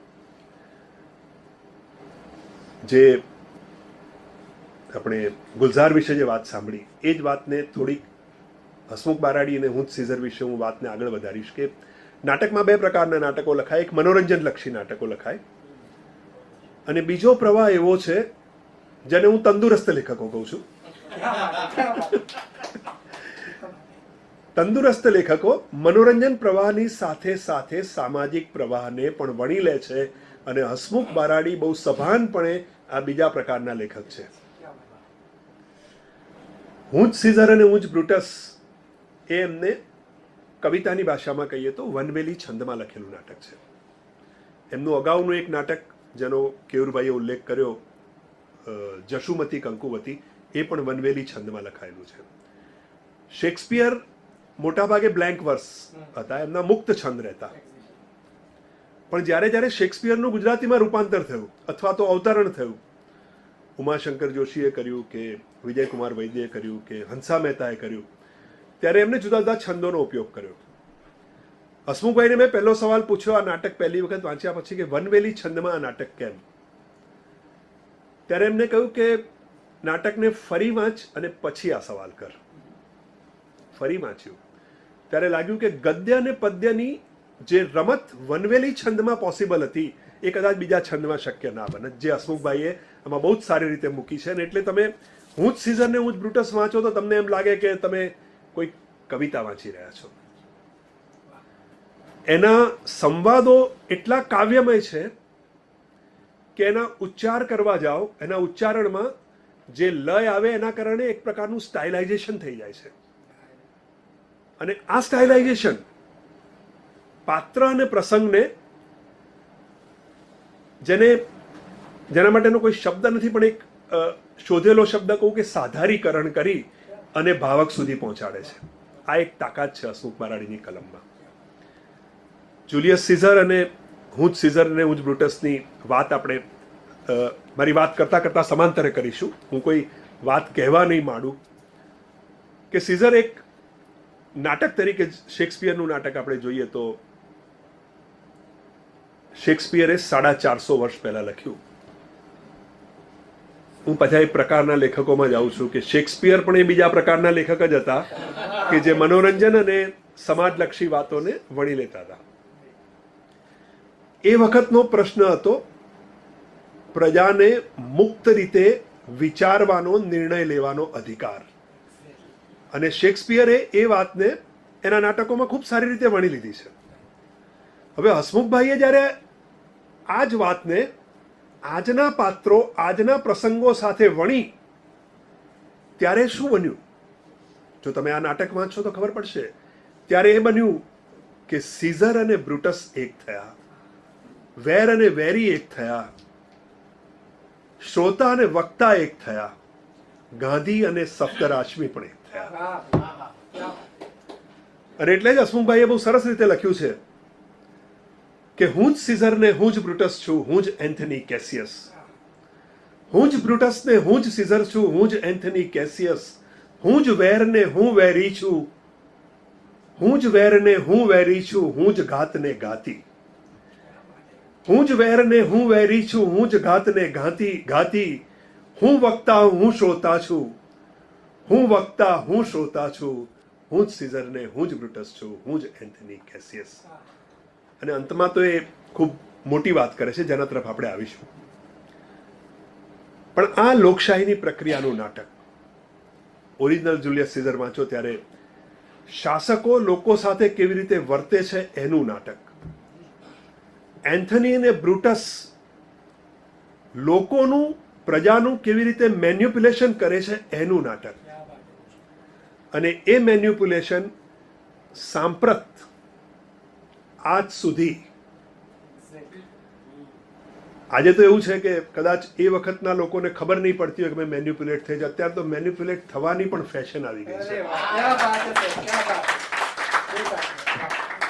કે લાઈનમાં ઉભા રહે છે, ભાઈ અમે તમારી વાતથી મેન્યુપ્યુલેટ થયા, અમને ગળામાં પેલો ખેસ પહેરાવી દો. એટલે આ વાત છે, એટલે આજે આપણે હું જ સીઝર અને હું જ બ્રુટસની વાત કરીએ છીએ. ઓરિજિનલ વાત તમારામાંના કેટલા લોકોને જુલિયસ સીઝરની વાત, ઓરિજિનલ વાત ખબર છે? ઠીક છે, બાકીના લોકો માટે હું બહુ જ આઉટલાઇનમાં શેક્સપિયરની વાત કહી દઉં કે સીઝરે પોમ્પેઇન પર વિજય મેળવ્યો, વિજય મેળવીને રોમમાં પ્રવેશ્યો. સીઝર સેનાપતિ, રોમમાં સેનેટરો છે, રોમન લોકો રાજાને સાંખી નથી શકતા, રાજાશાહી અહીંયા આવી ના શકે. અને સીઝરની વિજય યાત્રા નીકળી છે ને એ સીઝરનો જય હો, સીઝર મહાન છે, એટલી હદ સુધી આજે કદાચ કહેવાતું હતું, એ વખતે પણ એમ જ કહેવાય હતું કે રોમ સીઝર ને સીઝર રોમ છે, બધું એક છે. કદાચ આજે ભારત માટે પણ એવું કદાચ કહેવાશે, રોમ સીઝર ને સીઝર રોમ છે. એ સીઝરનો જયકારો થતો હોય છે. સીઝરના પડખે એન્થની હોય છે. કેસિયસ એનો બીજો સાથીદાર થોડો દૂર છે. કેસિયસ હંમેશા સીઝરનો સંપર્ક નહીં, સંસર્ગ ઝંખે છે. એને સીઝરના પડખે રહેવું છે, એને સીઝરને ભેટીને રહેવું છે. એનાથી આ ઈર્ષા સહન નથી થતી, એટલે બ્રુટસ પાસે જાય છે. એને થાય છે કે મારે બ્રુટસ જો મારા પક્ષે આવે તો હું સીઝરને પતાવી દઉં. બ્રુટસને કેવી રીતે પોતાના પડખે લે છે કે રોમમાં રાજા હોય, શક્ય જ નથી. બ્રુટસ પણ આ વિચારે છે. બ્રુટસને એના પડખે લે છે. સિન્ના જોડાય છે, કાસ્કા જોડાય છે, બધા સેનેટર જોડાય છે, બધી બહુ મહાન અને માનનીય વ્યક્તિઓ. અને સીઝરને 3 વખત મુગટ અર્પણ થાય છે, પણ સીઝર પણ જુઓ મુગટનો સ્વીકાર નથી કરતો. એ સેનાપતિ છે, રોમમાં રાજા શક્ય નથી. સીઝર મુકટનો સ્વીકાર નથી કરતો. ત્યારે આ ચારેય જણા નક્કી કરે છે, એમાં એક પુબ્લિયસ નામનું પાત્ર છે જેને દેશવટો મળ્યો છે, કે પુબ્લિયસનો ભાઈ સીઝરને મનાવવા આવે ત્યારે એન્થનીને દૂર લઈ જવો અને સીઝરનું ખૂન કરી નાખવું. અને આ ઘટના બને છે. સીઝરનું ખૂન થાય છે. લોકો સીઝર પ્રત્યે અહોભાવથી જોતા હોય છે, સીઝરને કેમ માર્યો, આમ તેમ. બ્રુટસ એના વક્તવ્યથી લોકોને મેન્યુપ્યુલેટ કરે છે અને સીઝરની જય બોલાવનારા લોકો બ્રુટસની જય બોલાવવા માંડે છે. ત્યાં એન્થની આવે છે. એન્થની કહે છે હું સીઝરને શ્રદ્ધાંજલિ આપું. કેસિયસ કહે છે ભાઈ આને તું ના બોલવા દેતો, આ બધું ઊંધું કરી નાખશે. અને કેસિયસ જે શ્રદ્ધાંજલિ આપે છે એમાં બ્રુટસ જિંદાબાદ બોલનારા લોકો બ્રુટસનું ઘર બાળો એવું બોલતા થઈ જાય છે. અને અંતે બ્રુટસ અને એન્થની વચ્ચે લડાઈ થાય છે, બ્રુટસ આત્મહત્યા કરે છે અને છેલ્લે એન્થની વિજયી થઈને આવે છે. આખી આ વાત છે. પણ હસમુખ બારાડીએ આમાં કેવા આશ્ચર્યો સર્જ્યા છે હું તમને બતાવું કે નાટકની શરૂઆતમાં જ સીઝરના આવતા પહેલા સીઝરનું પૂતળું આવે છે અને બે પાત્રો નવા આવે છે, પિતા અને પુત્રી. પિતા ઇતિહાસનો સાક્ષી છે, પુત્રી કદાચ આજ કે કદાચ હજી આવતીકાલમાં પણ જીવે છે. અને આ પિતા અને પુત્રી પૂતળા ઘડવાનો વ્યવસાય કરે છે. સીઝનના પહેલા સીઝનનું પૂતળું આવે છે અને પુત્રી જ્યારે આવે છે ત્યારે પુત્રીને પિતા કહે છે, બહુ સરસ વાત કરે છે કે મારે બીજા પૂતળા ઘડવા પડશે. એટલે પુત્રી કહે છે કેમ બીજું પૂતળું? કે સીઝર એટલે સીઝર. જગતના મંચે આવા ઘણા સીઝર આવશે.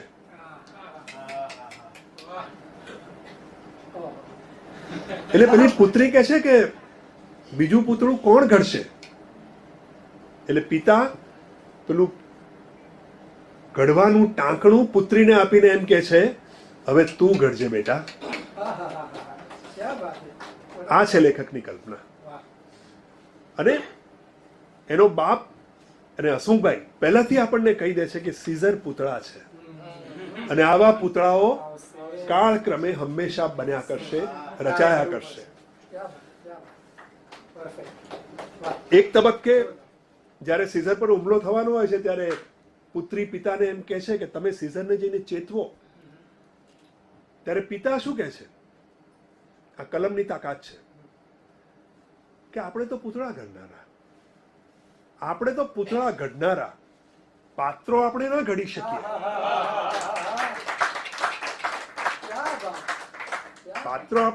શકીએ.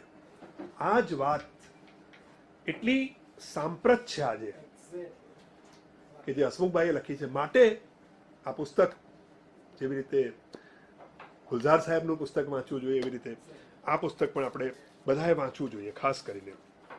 હવે ઓરિજિનલ વાતમાં તો સીઝર પર 3 વખત મુકટ અર્પણ થાય છે અને પછી એનું ખૂન થાય છે. હસમુખભાઈએ અહીંયા જુદી રીતે વાતને લખી છે. પહેલી જ વખત જ્યારે મુગટ અર્પણ થાય છે ત્યારે આ ચારેય જણા સીઝર પર હુમલો કરે છે. હસમુખભાઈએ ટેક્સ્ટમાં આ વસ્તુ લખી છે. હવે આ પૂતળાની વાતને અને લેખકની બળુકી વાતને હું ફરી એટલા માટે કહું છું કે જ્યારે અમે પહેલી વખત NSDમાં ભારત રંગ મહોત્સવમાં નાટક કર્યું હતું ત્યારે દિલ્હીના બહુ જ મોટા નાટ્યકર્મી ભારત રત્ન ભાર્ગવ એમને સવાલ પૂછ્યો તો મને નાટક પત્યા પછી કે આ પૂતળું લેખકની કલ્પના છે કે દિગ્દર્શકની કલ્પના છે?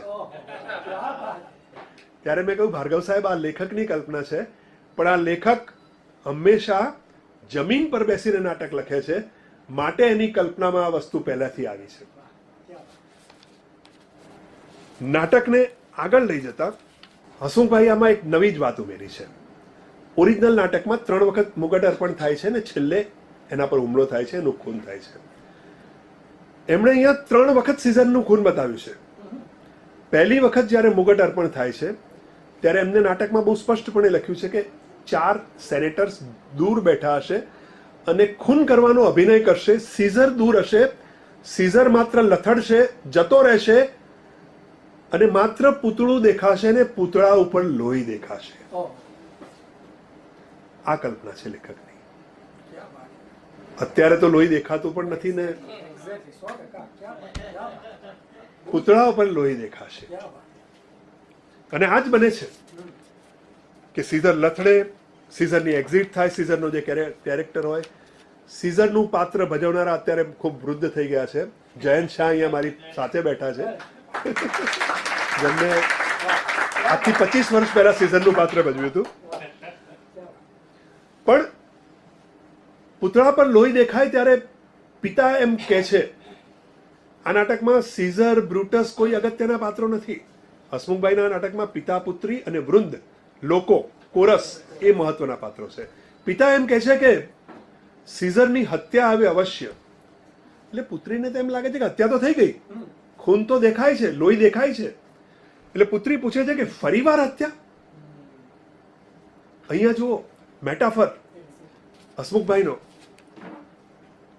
પિતાના મોઢામાં ડાયલોગ છે, બેટા નામ રૂપ અવતારો જુદા સીઝરના, નામ રૂપ અવતારો જુદા જુદા સીઝરના, નામ રૂપ અવતારો જુદા ખંજરના. અત્યારે તો ખંજરે દેખાતું નથી. ત્યારે પુત્રી એમ કે છે કે નામ રૂપ અવતારો જુદા રક્તના. આ તાકાત છે એમની. પણ આ જ વાતને જ્યારે આગળ લઈ જાય છે ત્યારે મેં એમ કહ્યું હતું કે ટાઈમ અને સ્પેસની રમત હસમુખભાઈ જે બહુ સારી રીતે રમે છે. એક બાજુ રોમન વૃંદ છે, એક બાજુ એ સમયના બ્રુટસ કેસિયસ સીઝર છે, અને એક બાજુ આજની પુત્રી છે. આજની પુત્રી આ બધા પાત્રોને પૂછે છે પહેલી વખતના હુમલા પછી અને પૂતળા પર લોહી જોયા પછી, કોને માટે? લોકો માટે. કોણ લોકો? લોકો શું આ જાણે છે? લોકોને એ જોઈએ છે. હું તો જોઉં 4 જણા આ ઊભા, એ કોણ છે? પ્રતિનિધિ લોકોના છે. વિકલ્પોની ચર્ચા કરીએ એમણે લોકો સાથે કે ખંજરથી સુખ મળે, શાંતિ મળે, મુક્તિ મળે, ને મળે તો કોને મળે? લોકોને. કયા લોકો? આ જ વાત ફરી પાછી. એટલે કે એમ કહી શકાય કે 2022નો સમય અને 450 વર્ષ પહેલાનો સમય ફરી હસમુખ બારાડી એક કરે છે કે જ્યારે લોહી જુએ છે ત્યારે પુત્રી પૂછે છે કે લોહી શાને માટે? એટલે પિતા કહે છે, બેટા પૂછ બ્રુટસને, પૂછ બ્રુટસને. હવે પુત્રી બ્રુટસ પાસે જાય છે અને પૂછે છે કે સીઝરમાં મહત્વાકાંક્ષા દેખાઈ તમને? બ્રુટસ કહે છે હા.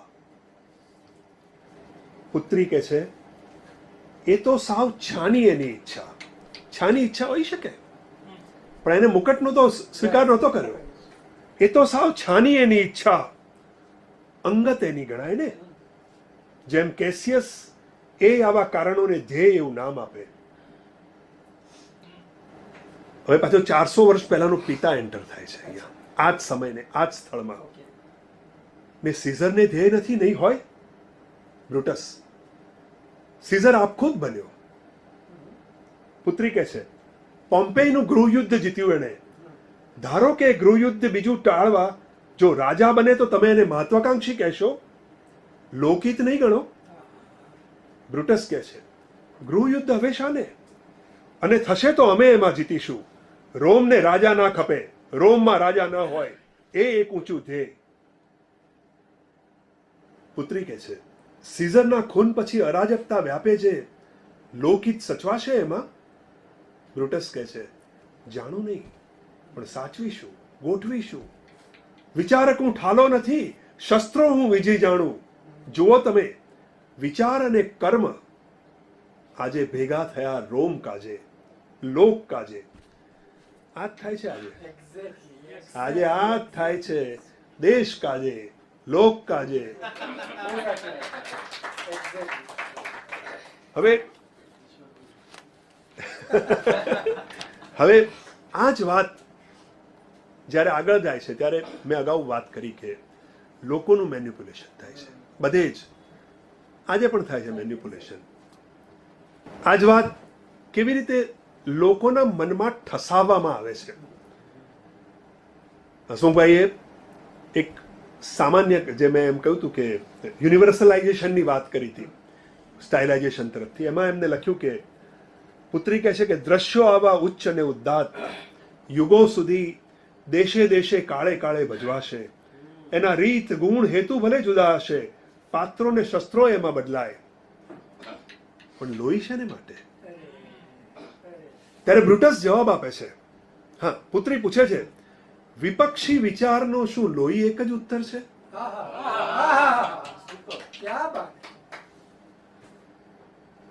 કેટલાક લેખકો બહુ દૂરનું વિચારે. આ નાટક લગભગ 25 વર્ષ પહેલા ભજવાયું અને એના 15 વર્ષ પહેલા લખાયું હતું. ત્યારે આ વિચાર હસમુખ બારાડીને આવ્યો. વિપક્ષી વિચારનો શું લોહી જ એક ઉત્તર છે? એટલે બ્રુટસ કહે છે શાસકો શું બોલે, ક્રાંતિ આ તો.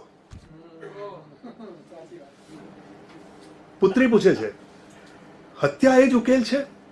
બ્રુટસ રોમનો તો ગણવાદી લોકવાદી, મુક્તિ પહેલી વાત અમને.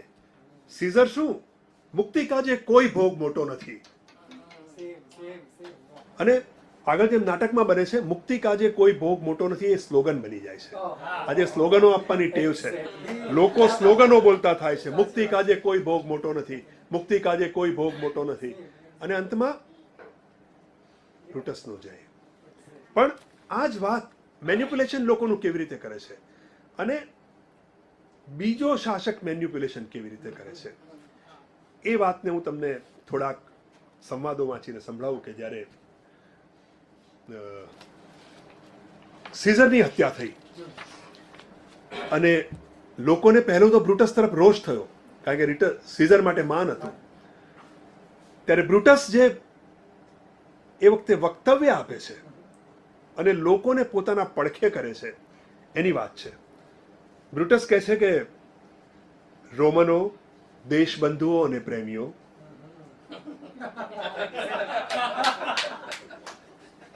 શબ્દો જુદા છે, જેમાં લોકહિત સમાયું છે એવા મારા ઉદ્દેશોની મારે તમને વાત કરવી છે. તમે તમારા આદરનો મને અધિકારી બનાવ્યો છે, તમને મારામાં શ્રદ્ધા છે, મારા કૃત્યને જોખવાનો તમને અધિકાર છે, એટલે જ બુદ્ધિને તેજ કરીને ધ્યાનથી મને સાંભળો. હજી લોકો બ્રુટસ તરફ આકર્ષાયા નથી, કેટલોક રોષ છે. એટલે બ્રુટસ રમત શરૂ કરે છે. આ સભામાં સીઝરનો કોઈ મિત્ર હોય તો મારે એને કહેવું છે કે એના કરતા સીઝર માટેનો બ્રુટસનો પ્રેમ જરાય ઓછો નહોતો, પણ સીઝર કરતા રોમ બ્રુટસને વધારે વાલું છે. હવે લોકોને થયું કે આ કંઈક દેશપ્રેમની વાત કરે છે, કે સાંભળો સાંભળો ભાઈ, બ્રુટસને સાંભળો. બ્રુટસ આગળ કહે છે કે સીઝર જીવે ને આપણે બધા ગુલામો બનીને મરીએ, અને એકલો સીઝર બને ને બધા માણસો મુક્ત જીવે, એ બેમાંથી તમે શું પસંદ કરશો? સીધો જવાબ ઓડિયન્સમાંથી એમ જ આવે, ભાઈ મુક્તિ મુક્તિ મુક્તિ મુક્તિ મુક્તિ. સીઝરને હું બહુ વાલો હતો, બ્રુટસ પોતે કહે છે. સીઝરને હું બહુ વાલો હતો, એટલે એના મૃત્યુની મને વેદના છે, એ સદભાગી હતો, એનો મને આનંદ છે. એ શૂરવીર હતો, એનું ખૂન કર્યા પછી કહે છે, એ શૂરવીર હતો એટલે એના માટે મને માન પણ છે. પણ આપ ખુદ રાજા થવાની એની મહત્વાકાંક્ષા હતી એટલે અમે એને મારી નાખ્યો. એના પ્રેમના બદલામાં આંસુ, એના સદભાગ્ય બદલ ખુશી, એની શૂરવીરતા બદલ એને મૃત્યુ. આપણામાં એવી તો કોણ નિમ્ન વ્યક્તિ છે જેને ગુલામ બનીને જીવવું છે? સ્વાભાવિક છે કે લોકો નાચ પાડે. છે કોઈ એવો રોમન? હા, એને મેં દુઃખ પહોંચાડ્યું છે. છે કોઈ એવી દુષ્ટ વ્યક્તિ જેને રોમ વાલું નથી?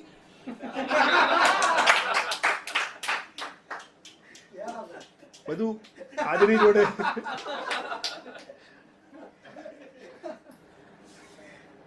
હા, એને મારા કૃત્ય સામે વાંધો હોઈ શકે. બોલો, છે કોઈ જેને રોમ વાલું નથી? સીધું આવે, ના અમને રોમ વાલું છે, રોમ વાલું છે, રોમ વાલું છે. અને પછી પેલું રડવાનું તો ખરું જ, જે બ્રુટસે પણ કર્યું હતું. સાંભળો, રોમના કલ્યાણ માટે મેં મારા પ્રિય મિત્રનું ખૂન કર્યું.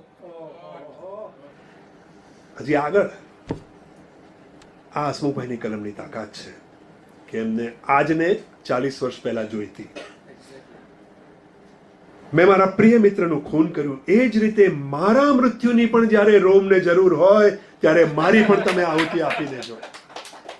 અને પછી તો શરૂ થઈ ગયું, બ્રુટસને ખભે લઈને ફેરવો, બ્રુટસનો જયકારો, બ્રુટસને સીઝર બનાવો, બ્રુટસમાં બધા ગુણ દેખાય છે, બ્રુટસ મહાન છે. હવે મેન્યુપ્યુલેશન લોકોનું આજે પણ થાય છે. બ્રુટસે તો કર્યું. સામે પક્ષે બીજો પણ વ્યક્તિ હતો, એન્થની. એને થયું કે ભાઈ આ તો બાજી પલટાઈ ગઈ. એન્થનીએ કહ્યું કે મારે સીઝરને શ્રદ્ધાંજલિ આપવી છે. એ કેસિયસે કહ્યું ભાઈ એને બોલવા ના દેતો, જો એ બોલશે તો તારા ભાષણ ઉપર એ પાણી ફેરવી દેશે. એટલે બ્રુટસ કે જેને બોલવા દો ને, એનો મિત્ર છે, એને શ્રદ્ધાંજલિ આપવી છે ને હવે તો આપણા પડખે છે. એન્થની કેવી રીતે લોકોને મેન્યુપ્યુલેટ કરે છે ને હસમુખભાઈની કલમમાં એ કેવી રીતે કંડાર આવ્યો છે. એન્થની આગળ આવે છે અને કહે છે કે મિત્રો, રોમનો અને દેશબંધુઓ, સાંભળો મને. આવ્યો છું હું સીઝરને અંજલિ દેવા. કાળા કામો માનવીના જીવે એના મૃત્યુ પછી, શુભ કામો લોકો એના જીવતાય ભૂલી જાય. સીઝરનું ભાગ્ય હતો, ભોગ્યું ને ભોગવશે. પણ મહાન બ્રુટસે તો કહ્યું, બ્રુટસ ને અહીંયા મહાન કે છે કુનીને, પણ મહાન બ્રુટસે તો કહ્યું કે સીઝર મહત્વાકાંક્ષી હતો. મહત્વાકાંક્ષા માનવીનો દોષ ગણાય, એ દોષની સજા એને ભોગવી. આ જુઓ ને, આ જુઓ. અને બ્રુટસ તો સન્માનનીય વ્યક્તિ છે, આદરણીય એના સાથીદારો. રજા આપી મને સીઝરને અંજલિ દેવા. સીઝર તો દોસ્ત મારો, પ્રામાણિક, ન્યાયપ્રિય. પણ બ્રુટસે તો કહ્યું કે સીઝર મહત્વાકાંક્ષી હતો, અને બ્રુટસ તો ખૂબ સન્માનનીય વ્યક્તિ મોટી. સીઝરે તો કેટલાય શૂરવીરોને નમાવ્યા, ખંડણીથી રાજ્યના ખજાનાઓ છલકાવ્યા. એમાં તમને મહત્વાકાંક્ષી લાગ્યો સીઝર? સીધો જ સમય પકડીને હસમુખભાઈ અહીંયા એન્થનીના મોઢે આ ડાયલોગ મૂક્યો. જે બ્રુટસે કર્યું એ જ અહીંયા કહ્યું. એમાં તમને મહત્વાકાંક્ષી લાગ્યો સીઝર? અંદર ગણગણાટ શરૂ થઈ જાય. ગરીબોના આંસુ જોઈ એની આંખો ભીની થતી. અને આકાંક્ષા તો વજ્ર સમી કઠોર હોય, તે છતાંય બ્રુટસે તો કહી દીધું કે સીઝર મહત્વાકાંક્ષી હતો, અને બ્રુટસ તો સન્માનનીય વ્યક્તિ મોટી. ફરી પાછો ટર્ન લે છે. યાદ કરો, સીઝરને સામૈયામાં રાજ મુકુટ મેં ધર્યો 3 વાર, પણ મુકુટ એને પાછો ઠેલ્યો 3 વાર. તમે એને મહત્વાકાંક્ષા કહેશો? અને છતાંય બ્રુટસે તો કહ્યું કે સીઝર મહત્વાકાંક્ષી હતો. અને સાચે સાચ બ્રુટસ તો સન્માનનીય વ્યક્તિ મોટી. પછી આગળ કહે છે કે બ્રુટસની વાત મારે ખોટી નથી ઠેરવવી. હું તો કહેવા આવ્યો છું, જાણું જે હું. એક વેળા તમે સૌએ એને બહુ સ્નેહ દીધો, આદર દીધો, સાચો ને વ્યાજબી એ સ્નેહ હતો. તો પછી એના નામે ટીપુ આંસુ પાડવા દિલ ચોરી કેમ કરો છો? ન્યાય જાણે ભયાનક પશુઓએ તોડવાનો. માનવીનું માનવ્ય શું હાથ તાળી દઈ બેઠું?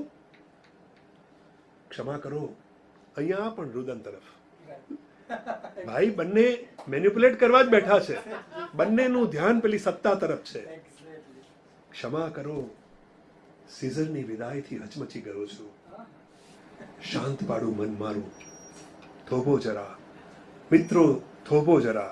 ત્યાં ગણગણાટ શરૂ થયો. આની વાત સાચી લાગે છે, વ્યાજબી છે, દલીલ એની સાચી છે. સીઝરની વાત, સીઝરે એને 3 વખત તો મુકુટ પાછો ઠેલ્યો હતો. અરે એને તો રાજા નહોતું થવું. તો બ્રુટસ કહે છે એક સાચું કે આ સાચું. એન્થની તરત લોકોની નાડ પર લે છે અને કહે છે કે ગઈકાલે સીઝર ના બોલે આખું જગ આમ ડોલે તેમ ડોલે, અને આજે જુઓ પામર અહીં પડ્યો. અને છેલ્લે આખા એના વક્તવ્યમાં જતો નથી. એન્થનીનું વક્તવ્ય બહુ નાટ્ય જગતનું જાણીતું વક્તવ્ય છે, એમાં હું બહુ ડિટેલમાં જતો નથી, પણ છેલ્લે જે એને એમ થાય છે કે હવે લોકોને કેવી રીતે હું ઉશ્કેરું. સાંભળો, હોય આંખે આંસુ ભલે બિંદુ એક વહેવા દો, હોય આંખે એક આંસુ ભલે એક બિંદુ એક વહેવા દો. સીઝર આ શુરવીર શાણો હતો. કેસિયસે ખંજર માર્યું એને અહીં, કેસિયસે ખંજર માર્યું એને અહીં. આ ઈર્ષાળુ કાસ્કાનો ઘા અહીં સિન્ના અને એના પ્રિય મિત્ર બ્રુટસનું ખંજર આ અહીં ઘૂસ્યું. ઘાએ ઘાએ ફુવારાઓ ઊંચે ઉડ્યા લોહીના. વિશ્વાસનો એ ઘાત હતો, એના જીગરના ટુકડાનો ઘા બન્યો કાતિલને જીવલેણ. શુરવીર એ આઘાતે માર્યો, બેઈમાન મિત્રે ઝંખ્યું એનું લોહી. એ સિઝરનું પતન નહીં મિત્રો, દેશબંધુઓ, એ પતન હતું સૌનું, મારું, તમારું, એકે એકનું. ખંજરના ગાય ગાય સિઝર જેવો દેશ પ્રેમી શુરવીર શરમે એનું મસ્તક ઝૂક્યું. વાલા મિત્રો સાંભળો, થોડોક રોષ શરૂ થાય છે. મારો, બ્રુટસને મારો, કેસિયસને મારો. કે વાલા મિત્રો સાંભળો, ના તમે ઓચિંતો રોષ કરો. સિઝરના હત્યારા તો માનનીય સેનેટરો, મોટી મોટી જાણીતી છે વ્યક્તિઓ. આ ખૂનથી શું લાભ કે શું સ્વાર્થ કે શું વિચાર એની મને ખબર નથી, પણ ખંજરોને લોહીની આટલી તરસ કેમ? કહેશે તમને, જાઓ પૂછો એમને. લોકોનું ટોળું બ્રુટસ તરફ જાય ત્યારે ફરી પાછો કે લાગણીમાં ભીજવવા આવ્યો નથી હું, કે નથી બ્રુટસ જેવો વક્તા હું તો સાવ સીધો સાદો તમારા બધાની સંમતિએ સિઝરને અંજલિ આપું, પણ આવડેના ભાષા મને પ્રવચન તો ક્યાંથી કરું? શબ્દો નહીં, શસ્ત્રો હું તો વીંજી જાણું. હું તો માત્ર સત્ય બોલું, રંગ કે ઠઠારા વિના. ટાણું જોઈ વ્યાજબી લાગે તે કહું, પણ બ્રુટસ જો એન્થની હોત તો સિઝરના શરીરના એકે એક ગાયે ચારે બાજુ બળવાની આગ લપકારા લેતી હોત, એકે એક પથ્થરને ભસ્મીભૂત કરતી હોત. આટલી જ વાત પૂરતી હતી લોકોને મેન્યુપ્યુલેટ કરવા માટે. અને જે લોકો થોડી સમય પહેલા બ્રુટસનો જયકારો બોલાવતા હતા, બ્રુટસનું ઘર બાળો, બ્રુટસને મારો, બ્રુટસને મારી નાખો, એન્થનીનું ઘર બાળો, મારામારી, કાપાકાપી. હસમુખભાઈ નાટકને અહીંયા એક જુદા જ વળાંક પર લઈ જાય છે. ઓરિજિનલ નાટકમાં યુદ્ધો થયા અને લોહી વહ્યું. હસમુખભાઈ અહીંયા નાટકને એક જુદા વળાંક તરફ લઈ જાય છે અને એવી રીતે મૂકે છે કે પુત્રી ને પિતા ઉભા છે. પુત્રી પૂછે છે પિતાને અને પિતા એને જવાબ આપે છે. જવાબમાં પિતા એને પોતાના ખિસ્સામાંથી એક લોહીવાળો રૂમાલ આપે છે. આ હસમુખભાઈ લખે છે. અને આ બાજુ જે વૃંદ કે જે જયકારો બોલાવતું હોય છે, અગાઉ એક જગ્યાએ એમને લખ્યું છે કે જે જયકારો બોલાવે એનો જયવારો ક્યાંથી વળે. આ વૃંદ જાણે હિટલરના ગેસ ચેમ્બરમાં પડ્યો એમ સ્ટેજના એક ખૂણે 25-30 એક્ટરો ટૂંટિયું વાળીને પડ્યા છે અને ધીરે ધીરે ઊભા થઈ રહ્યા છે અને દરેકના હાથમાં પણ લોહીવાળો રૂમાલ છે. આખો તખ્તો એટલે આખું વૃંદ પિતા પુત્રી લોહીવાળો રૂમાલ હાથમાં ઊંચો કરીને ઊભા છે. એન્થની કહે છે કે લોકોને તો નાયકો જોઈએ.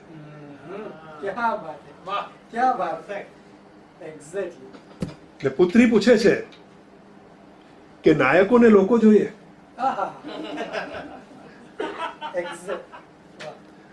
મૂંગી બહુમતી ઝંખે સદા શાંતિ.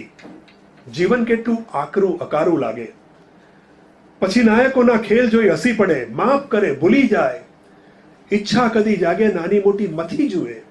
ક્રુદ્ધ આંખે આપખુદી નમાવે ને ક્રાંતિ કરી નાખે કદી.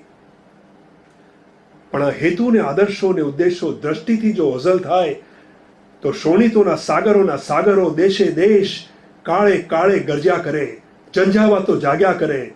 ને પછી આ એન્થની ને કેસિયસ ને બ્રુટસ ને એ બધાની આ રક્તભીની યાત્રા એમ કરીને રૂમાલ ઊંચો કરે છે. અને ત્યાં હસમુખભાઈ પ્રેક્ષકોને અને બધા પાત્રોને આજના સમયમાં લાવે છે કે હું જ બ્રુટસ ને હું જ સિઝર છું, હું જ એન્થની કેસિયસ, મુસોલિની હિટલર ને સ્ટાલિન, હું લેનિન, હું લિંકન, હું જ ગાંધી ને હું જ કિંગ છું, હું જ ઇન્દિરા હાશમી, હું જ બ્રુટસ ને હું જ સિઝર છું.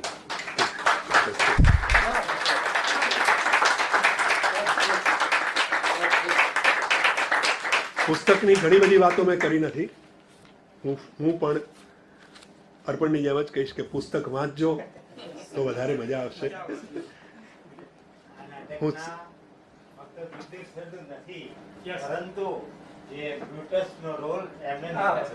બ્રુટસ નહીં, એન્થનીનો રોલ તો એમણે કરેલો, પણ આજના સમયની જે રિપ્રેઝેન્ટેટિવ હતી, જે દીકરીનો કેરેક્ટર, એ પણ એમની પુત્રી હતી. હસમુખભાઈના ખૂબ આભારી છીએ એ રીતે થિયેટર મીડિયા સેન્ટરના અમે બધા સહકાર્યકર્તાઓ છીએ. પણ હસમુખભાઈ બારડીના જે નાટકો છે ને એ એક કરતા વધુ વાર વાંચો તો જ સમજાય. એક વખત વાંચી એ નાટકો સમજાય નહીં. અને એટલે જ જે એમણે 2 કેટેગરી લેખકોની દિગ્દર્શકોની કરીને એમાં એ પોતે પણ બીજી કક્ષાના દિગ્દર્શક છે. અને પહેલી કક્ષાના દિગ્દર્શકો જે છે ને એને નાટકો સમજાતા નથી, એને અડતા બારડીના નાટકો. અને એટલે જ શરૂઆતમાં જે કીધેલું કે ખાસ મહત્વ નથી મળ્યું કે આમ તેમ જે કેયુરે કીધું એ વાત એટલી જ સાચી છે. પણ એમાં પબ્લિક નબળું પડે છે, લેખકને. જે શિલ્પી તરીકે જે એક્ટર હતા એ અમારા ખૂબ સિનિયર એક્ટર હતા રોહિત પંચાલ, અત્યારે નથી. પણ એ રોહિત પંચાલ અને આમની પુત્રીએ સાથે મારા પિતા પુત્રીનો રોલ કરેલો અને ખૂબ સરસ નાટક હતું. આ જે નાટક અને પુસ્તક વિશે જનકભાઈ વાત નથી કરી, હું તમને 2 શબ્દોમાં ખાલી કહી દઉં કે એડપ્શન તો છે જ, પણ એક જુદી રીતે આખો વિચારધારા છે એમાં. અને રંગકર્મી જે કોઈ છે, રંગભૂમિ સાથે સંકળાયેલી જે કોઈ વ્યક્તિ છે એને આ પુસ્તક અચૂક રીતે વાંચવું જોઈએ. કારણ કે ફક્ત નાટક નથી, ફક્ત નાટકના ફોટોગ્રાફ નથી, એ આખી પ્રોડક્શન સ્ક્રિપ્ટ છે. એની પરથી નાટક કઈ રીતે થયું છે, દિગ્દર્શકે કઈ રીતે વિચાર્યું છે, લેખકે કઈ રીતે લખ્યું છે, everything is there. Actually A text book છે અને ખરેખર એ વસાવવું જોઈએ. Thank you very much. અમને પોતાને ખબર નથી પણ એવી ઘણી ખબર આજે પડી. એક છે ને વર્ષોનો એક અફસોસ હતો કે આ નાટક ભજવાયું ત્યારે કેવું લાગ્યું હોત. આજે થોડી ગ્લિમ્સ મળી, ખૂબ મજા પડી સર, ખૂબ મજા પડી. સર બોલતા હતા ને ત્યારે મને એક વિચાર આવ્યો કે શેક્સપિયર જો આ વસ્તુ અત્યારે લખત ને તો ખૂન બૂન વહાવાની ક્યાં જરૂર હતી? એવું ના લખી શકે કે બ્રુટસ આવ્યો ને સીઝરને માર્ગદર્શક મંડળમાં મૂકી દીધો, વાત પૂરી. આ કોણ ખૂન ખરાબા કરે? અને થોડુંક કદાચ બીજું પણ એડ કરી શકાય કે એ ઘટના પછી લોકોનું રિએક્શન શું? અચ્છા કિયા બ્રુટસ ને અચ્છા કિયા.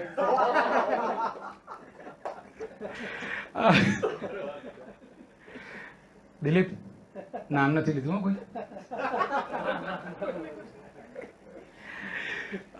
કવિ હેમંત શાહની એક એટલું કઈ બધા નામ લઈ લીધા. ગ્રેટ, હા, એ તો હું જોઈએ.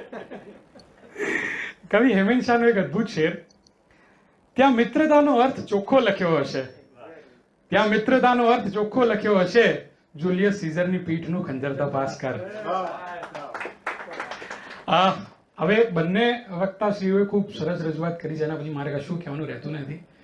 તમારે કોઈને કંઈ પણ પ્રશ્ન થયા હોય તો બંને આપણા માટે હાજર છે અને લગભગ હજી 10 મિનિટ છે. તો પ્લીઝ તમારા મનમાં જે કોઈ પ્રશ્ન હોય પૂછી શકો છો. કોઈ ચાર્જેબલ બેસિસ પર નથી, પ્લીઝ, એટલે પૂછશો. પૂછો યાર. કોઈને પ્રશ્ન કોઈ? Please please. આદરણીય રાવલ સરને એક પ્રશ્ન છે. ઇંગ્લિશ લિટરેચરના વિદ્યાર્થી તરીકે શેક્સપિયરમાં એવું અમે લોકોએ વાંચેલું કે એમણે જ્યારે નાટકો લખ્યા તો એમનો બેસિક પર્પઝ તો કોમર્શિયલ હતો એ સમયે, પણ એ સમયનું લેવલ એવું હતું કે સામાજિક પ્રશ્નો કે બીજી બધી બાબતો એમણે બહુ સરસ રીતે આવરી લીધી અને એટલી બધી કાળજયી કૃતિઓ આપી કે આજે પણ એટલી સિગ્નિફિકન્ટ લાગે છે. પણ શેક્સપિયરના એડપ્ટેશનમાં એક ચેલેન્જ એ હોય છે કે એમાં સુપરનેચરલ એલિમેન્ટ્સ હોય અથવા તો આ ભૂત આવે ને એનો આત્મા આવે ને બધું હેમ્લેટમાં પણ છે. એવી ઘણી બાબતો એવી હશે કે જે એલિઝાબેથન ઓડિયન્સ માટે રિલેવન્ટ હોય પણ અત્યારે આપણા માટે ન હોય. તો આ એડપ્ટેશન પ્રોસેસ દરમિયાન હસમુખ બારડી સાહેબે એ કઈ રીતે ઓમિટ કરી અથવા તો એને કઈ રીતે મોડિફાઈ કરી, એના વિશે આપ કોઈ વાત કરી શકો તો અમને વધુ આનંદ થશે. Thank you. હસમુખભાઈ એમ કહેતા કે શેક્સપિયરમાંથી એક પુરાણ કથા તરીકે મેં થોડુંક જ લીધું. શેક્સપિયરને એમને આખો નથી લીધો.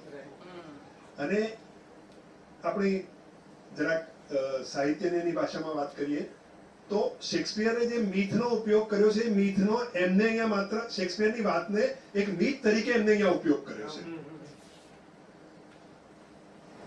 એમને ચોક્કસ એવું લખ્યું છે કે શેક્સપિયરે જો જુલિયસ સીઝર ના લખ્યું હોત તો હું સીઝરને હું બ્રુટસ તું ના લખાવ્યું. આ વાક્ય એમને એમના પુસ્તકમાં લખ્યું છે. પણ એક બીજી વાત પણ લખી છે કે જગતના ઉત્તમ સાહિત્ય કૃતિઓ ત્યારે જ સર્જાતી હોય છે કે મેં એટલે કે એમને પોતે શેક્સપિયરમાંથી થોડુંક લીધું, શેક્સપિયરે કદાચ એમના પૂર્વજોમાંથી થોડુંક લીધું હશે, એમના પૂર્વજોએ એમના પૂર્વજોમાંથી લીધું હશે. કારણ કે આપણે જે કંઈ નવા સાહિત્યો સર્જીએ છીએ એમાં આપણા મૂળમાં આ બધી વસ્તુઓ હોય જ છે. એટલે હસમુખભાઈને મન કોઈ પણ નાટક, એમને આ અગાઉ રમણભાઈ નીલકંઠની બહુ જાણીતી કૃતિ રાયનો દર્પણ પરથી રાયનો દર્પણ રાય કરીને એક નવું નાટક સર્જન કર્યું, રાયનો પર્વત. રાયનો પર્વત પરથી રાયનો દર્પણ રાય કરીને કર્યું હતું. ત્યારે હસમુખભાઈની એક પ્રોસેસ એ હતી કે એ એક્શનના માણસ હતા. એમને બધે જ એક્શન જોઈતું હતું. એ બધે જ એક્શનનો આગ્રહ રાખતા હતા કે એક્શન લેવાવું જોઈએ. એટલે એ જ્યારે કોઈ પણ જૂની કૃતિ પરથી નવી કૃતિનું સર્જન કરે ત્યારે આખી કૃતિ જેવી રીતે આપણે વાત કરી કે શેક્સપિયરમાં ભૂત પણ, કારણ કે એ વખતે કદાચ કમર્શિયલી બધું વધુ ચાલતું હશે, પ્રેક્ષકોને વધારે ગમતું હશે એટલે શેક્સપિયર એનો ઉપયોગ કરતા હશે. પરંતુ એ નાટકમાંથી માત્ર એક્શનને પકડતા. જેવી રીતે આ જુલિયસ સીઝરમાં સીઝરની હત્યા એ એક્શનને પકડીને એમને એક નવા નાટકનું સર્જન કર્યું. આ એમની એક આવડત અથવા તો એમની આદત હતી. એટલે કોઈ પણ જૂની વાતમાંથી એ નવી વાત કરે ત્યારે એમાં એક્શનને પકડી લેતા. એમને સુયોધન જે નાટક લખ્યું છે, હર્ષે કદાચ વાંચ્યું પણ છે, હા, કે એમાં દુર્યોધનની એક જુદી જ બાજુ આખી સુયોધન તરીકે બહાર આવે છે. એ એટલે એમાંથી પણ એક એક્શન એમને પકડી લીધું. આખી મહાભારતમાં તો બહુ જૂની, હા, ઉરુભંગમાં બહુ આખી વાત છે. એવું જ શકારમાં કે જે આપણે ઉત્સવ નામની ફિલ્મ જે બહુ જાણીતી જોઈ હતી, એમાં જે કેરેક્ટર હતું એ જ શકાર એમને શકાર તરીકે લીધું મૃચ્છકટિકમ પરથી. ત્યારે એક ખુરશી ને શકાર બે જ એમને હતા લખાણમાં, ફરતી ખુરશી. એટલે હસમુખભાઈ જયારે લખતા ત્યારે એક્શન ને પકડી લેતા, બાકીનું બધું ગાળી દેતા.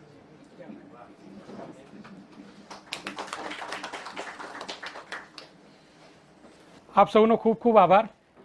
આપ આવ્યા, આપનો કિંમતી સમય આપ્યો. આઈ હોપ કે તમે જે સમય આપ્યો છે એનું તમને કંઈક અહીંથી કિંમત મળી હશે અને કંઈક તમે અહીંથી ભાથા તરીકે લઈ જશો. પ્લીઝ આ જ રીતે આવતા રહેજો.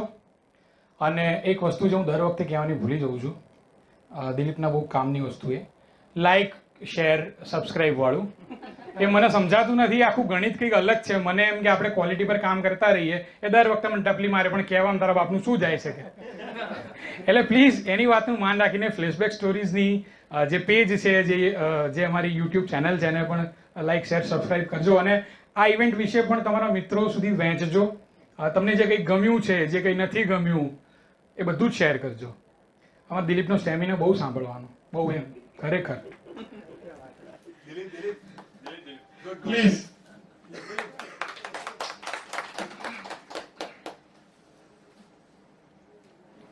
मतलब एक साइड अगर जनक सर है, दूसरी साइड अर्पण सर है, तो मतलब मेरी वो बिसात नहीं कि मैं यहाँ पर आकर बोल सकूँ.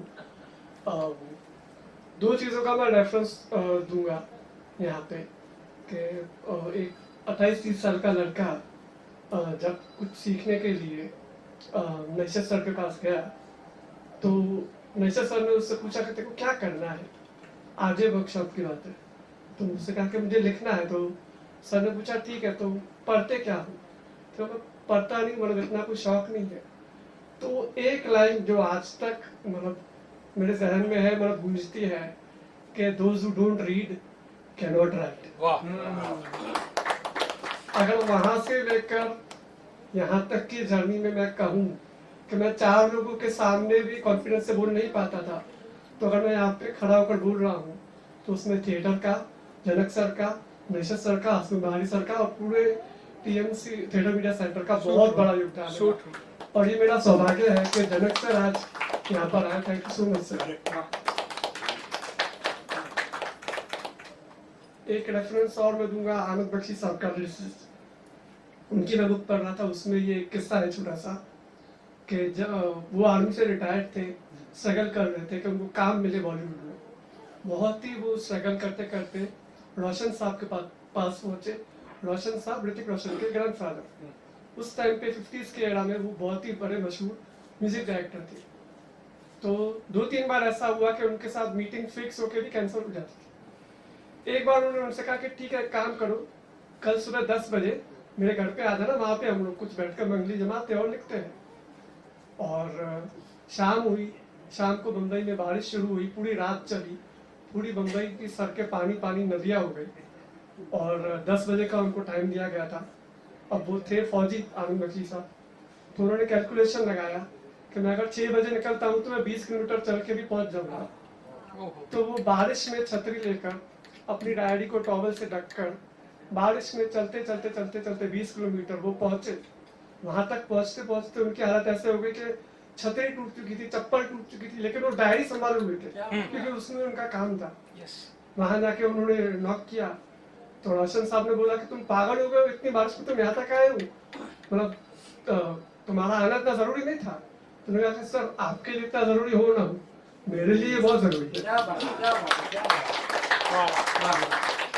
तो ये डेडिकेशन से रिलेटेड किस्सा था। और डेडिकेशन की बात करूं तो ऐसा ही डेडिकेशन हमारी टीम फ्लैशबैक स्टोरीज का रहा है हमेशा। उनमें से मैं एक एक करके आप सबको इंट्रोड्यूस करूंगा। केयूर त्रिवेदी, कुलदीप दंबट, यशवंत शर्मा, राहुल पुरोहित और शिवानी शाह, कोमल भोजानी, ये भी दो हमारे जूनियर्स हैं जो अभी अवेलेबल नहीं है। और एक स्पेशल थैंक यू डॉक्टर जय मेहता। आप सबका बहुत बहुत शुक्रिया, आप सब आए, अपना कीमती समय हमें दिया। और इसके अलावा भी आपकी कोई क्वेरीज हो या जैसे हूट सीजन में हूट भूतस बुक आपको पढ़नी हो तो आप मुझे मैसेज कर सकते हैं, मैं आपको योगेश सर से कांटेक्ट करवा दूंगा, आप वहाँ से उनसे ले सकते हैं। Thank you so much.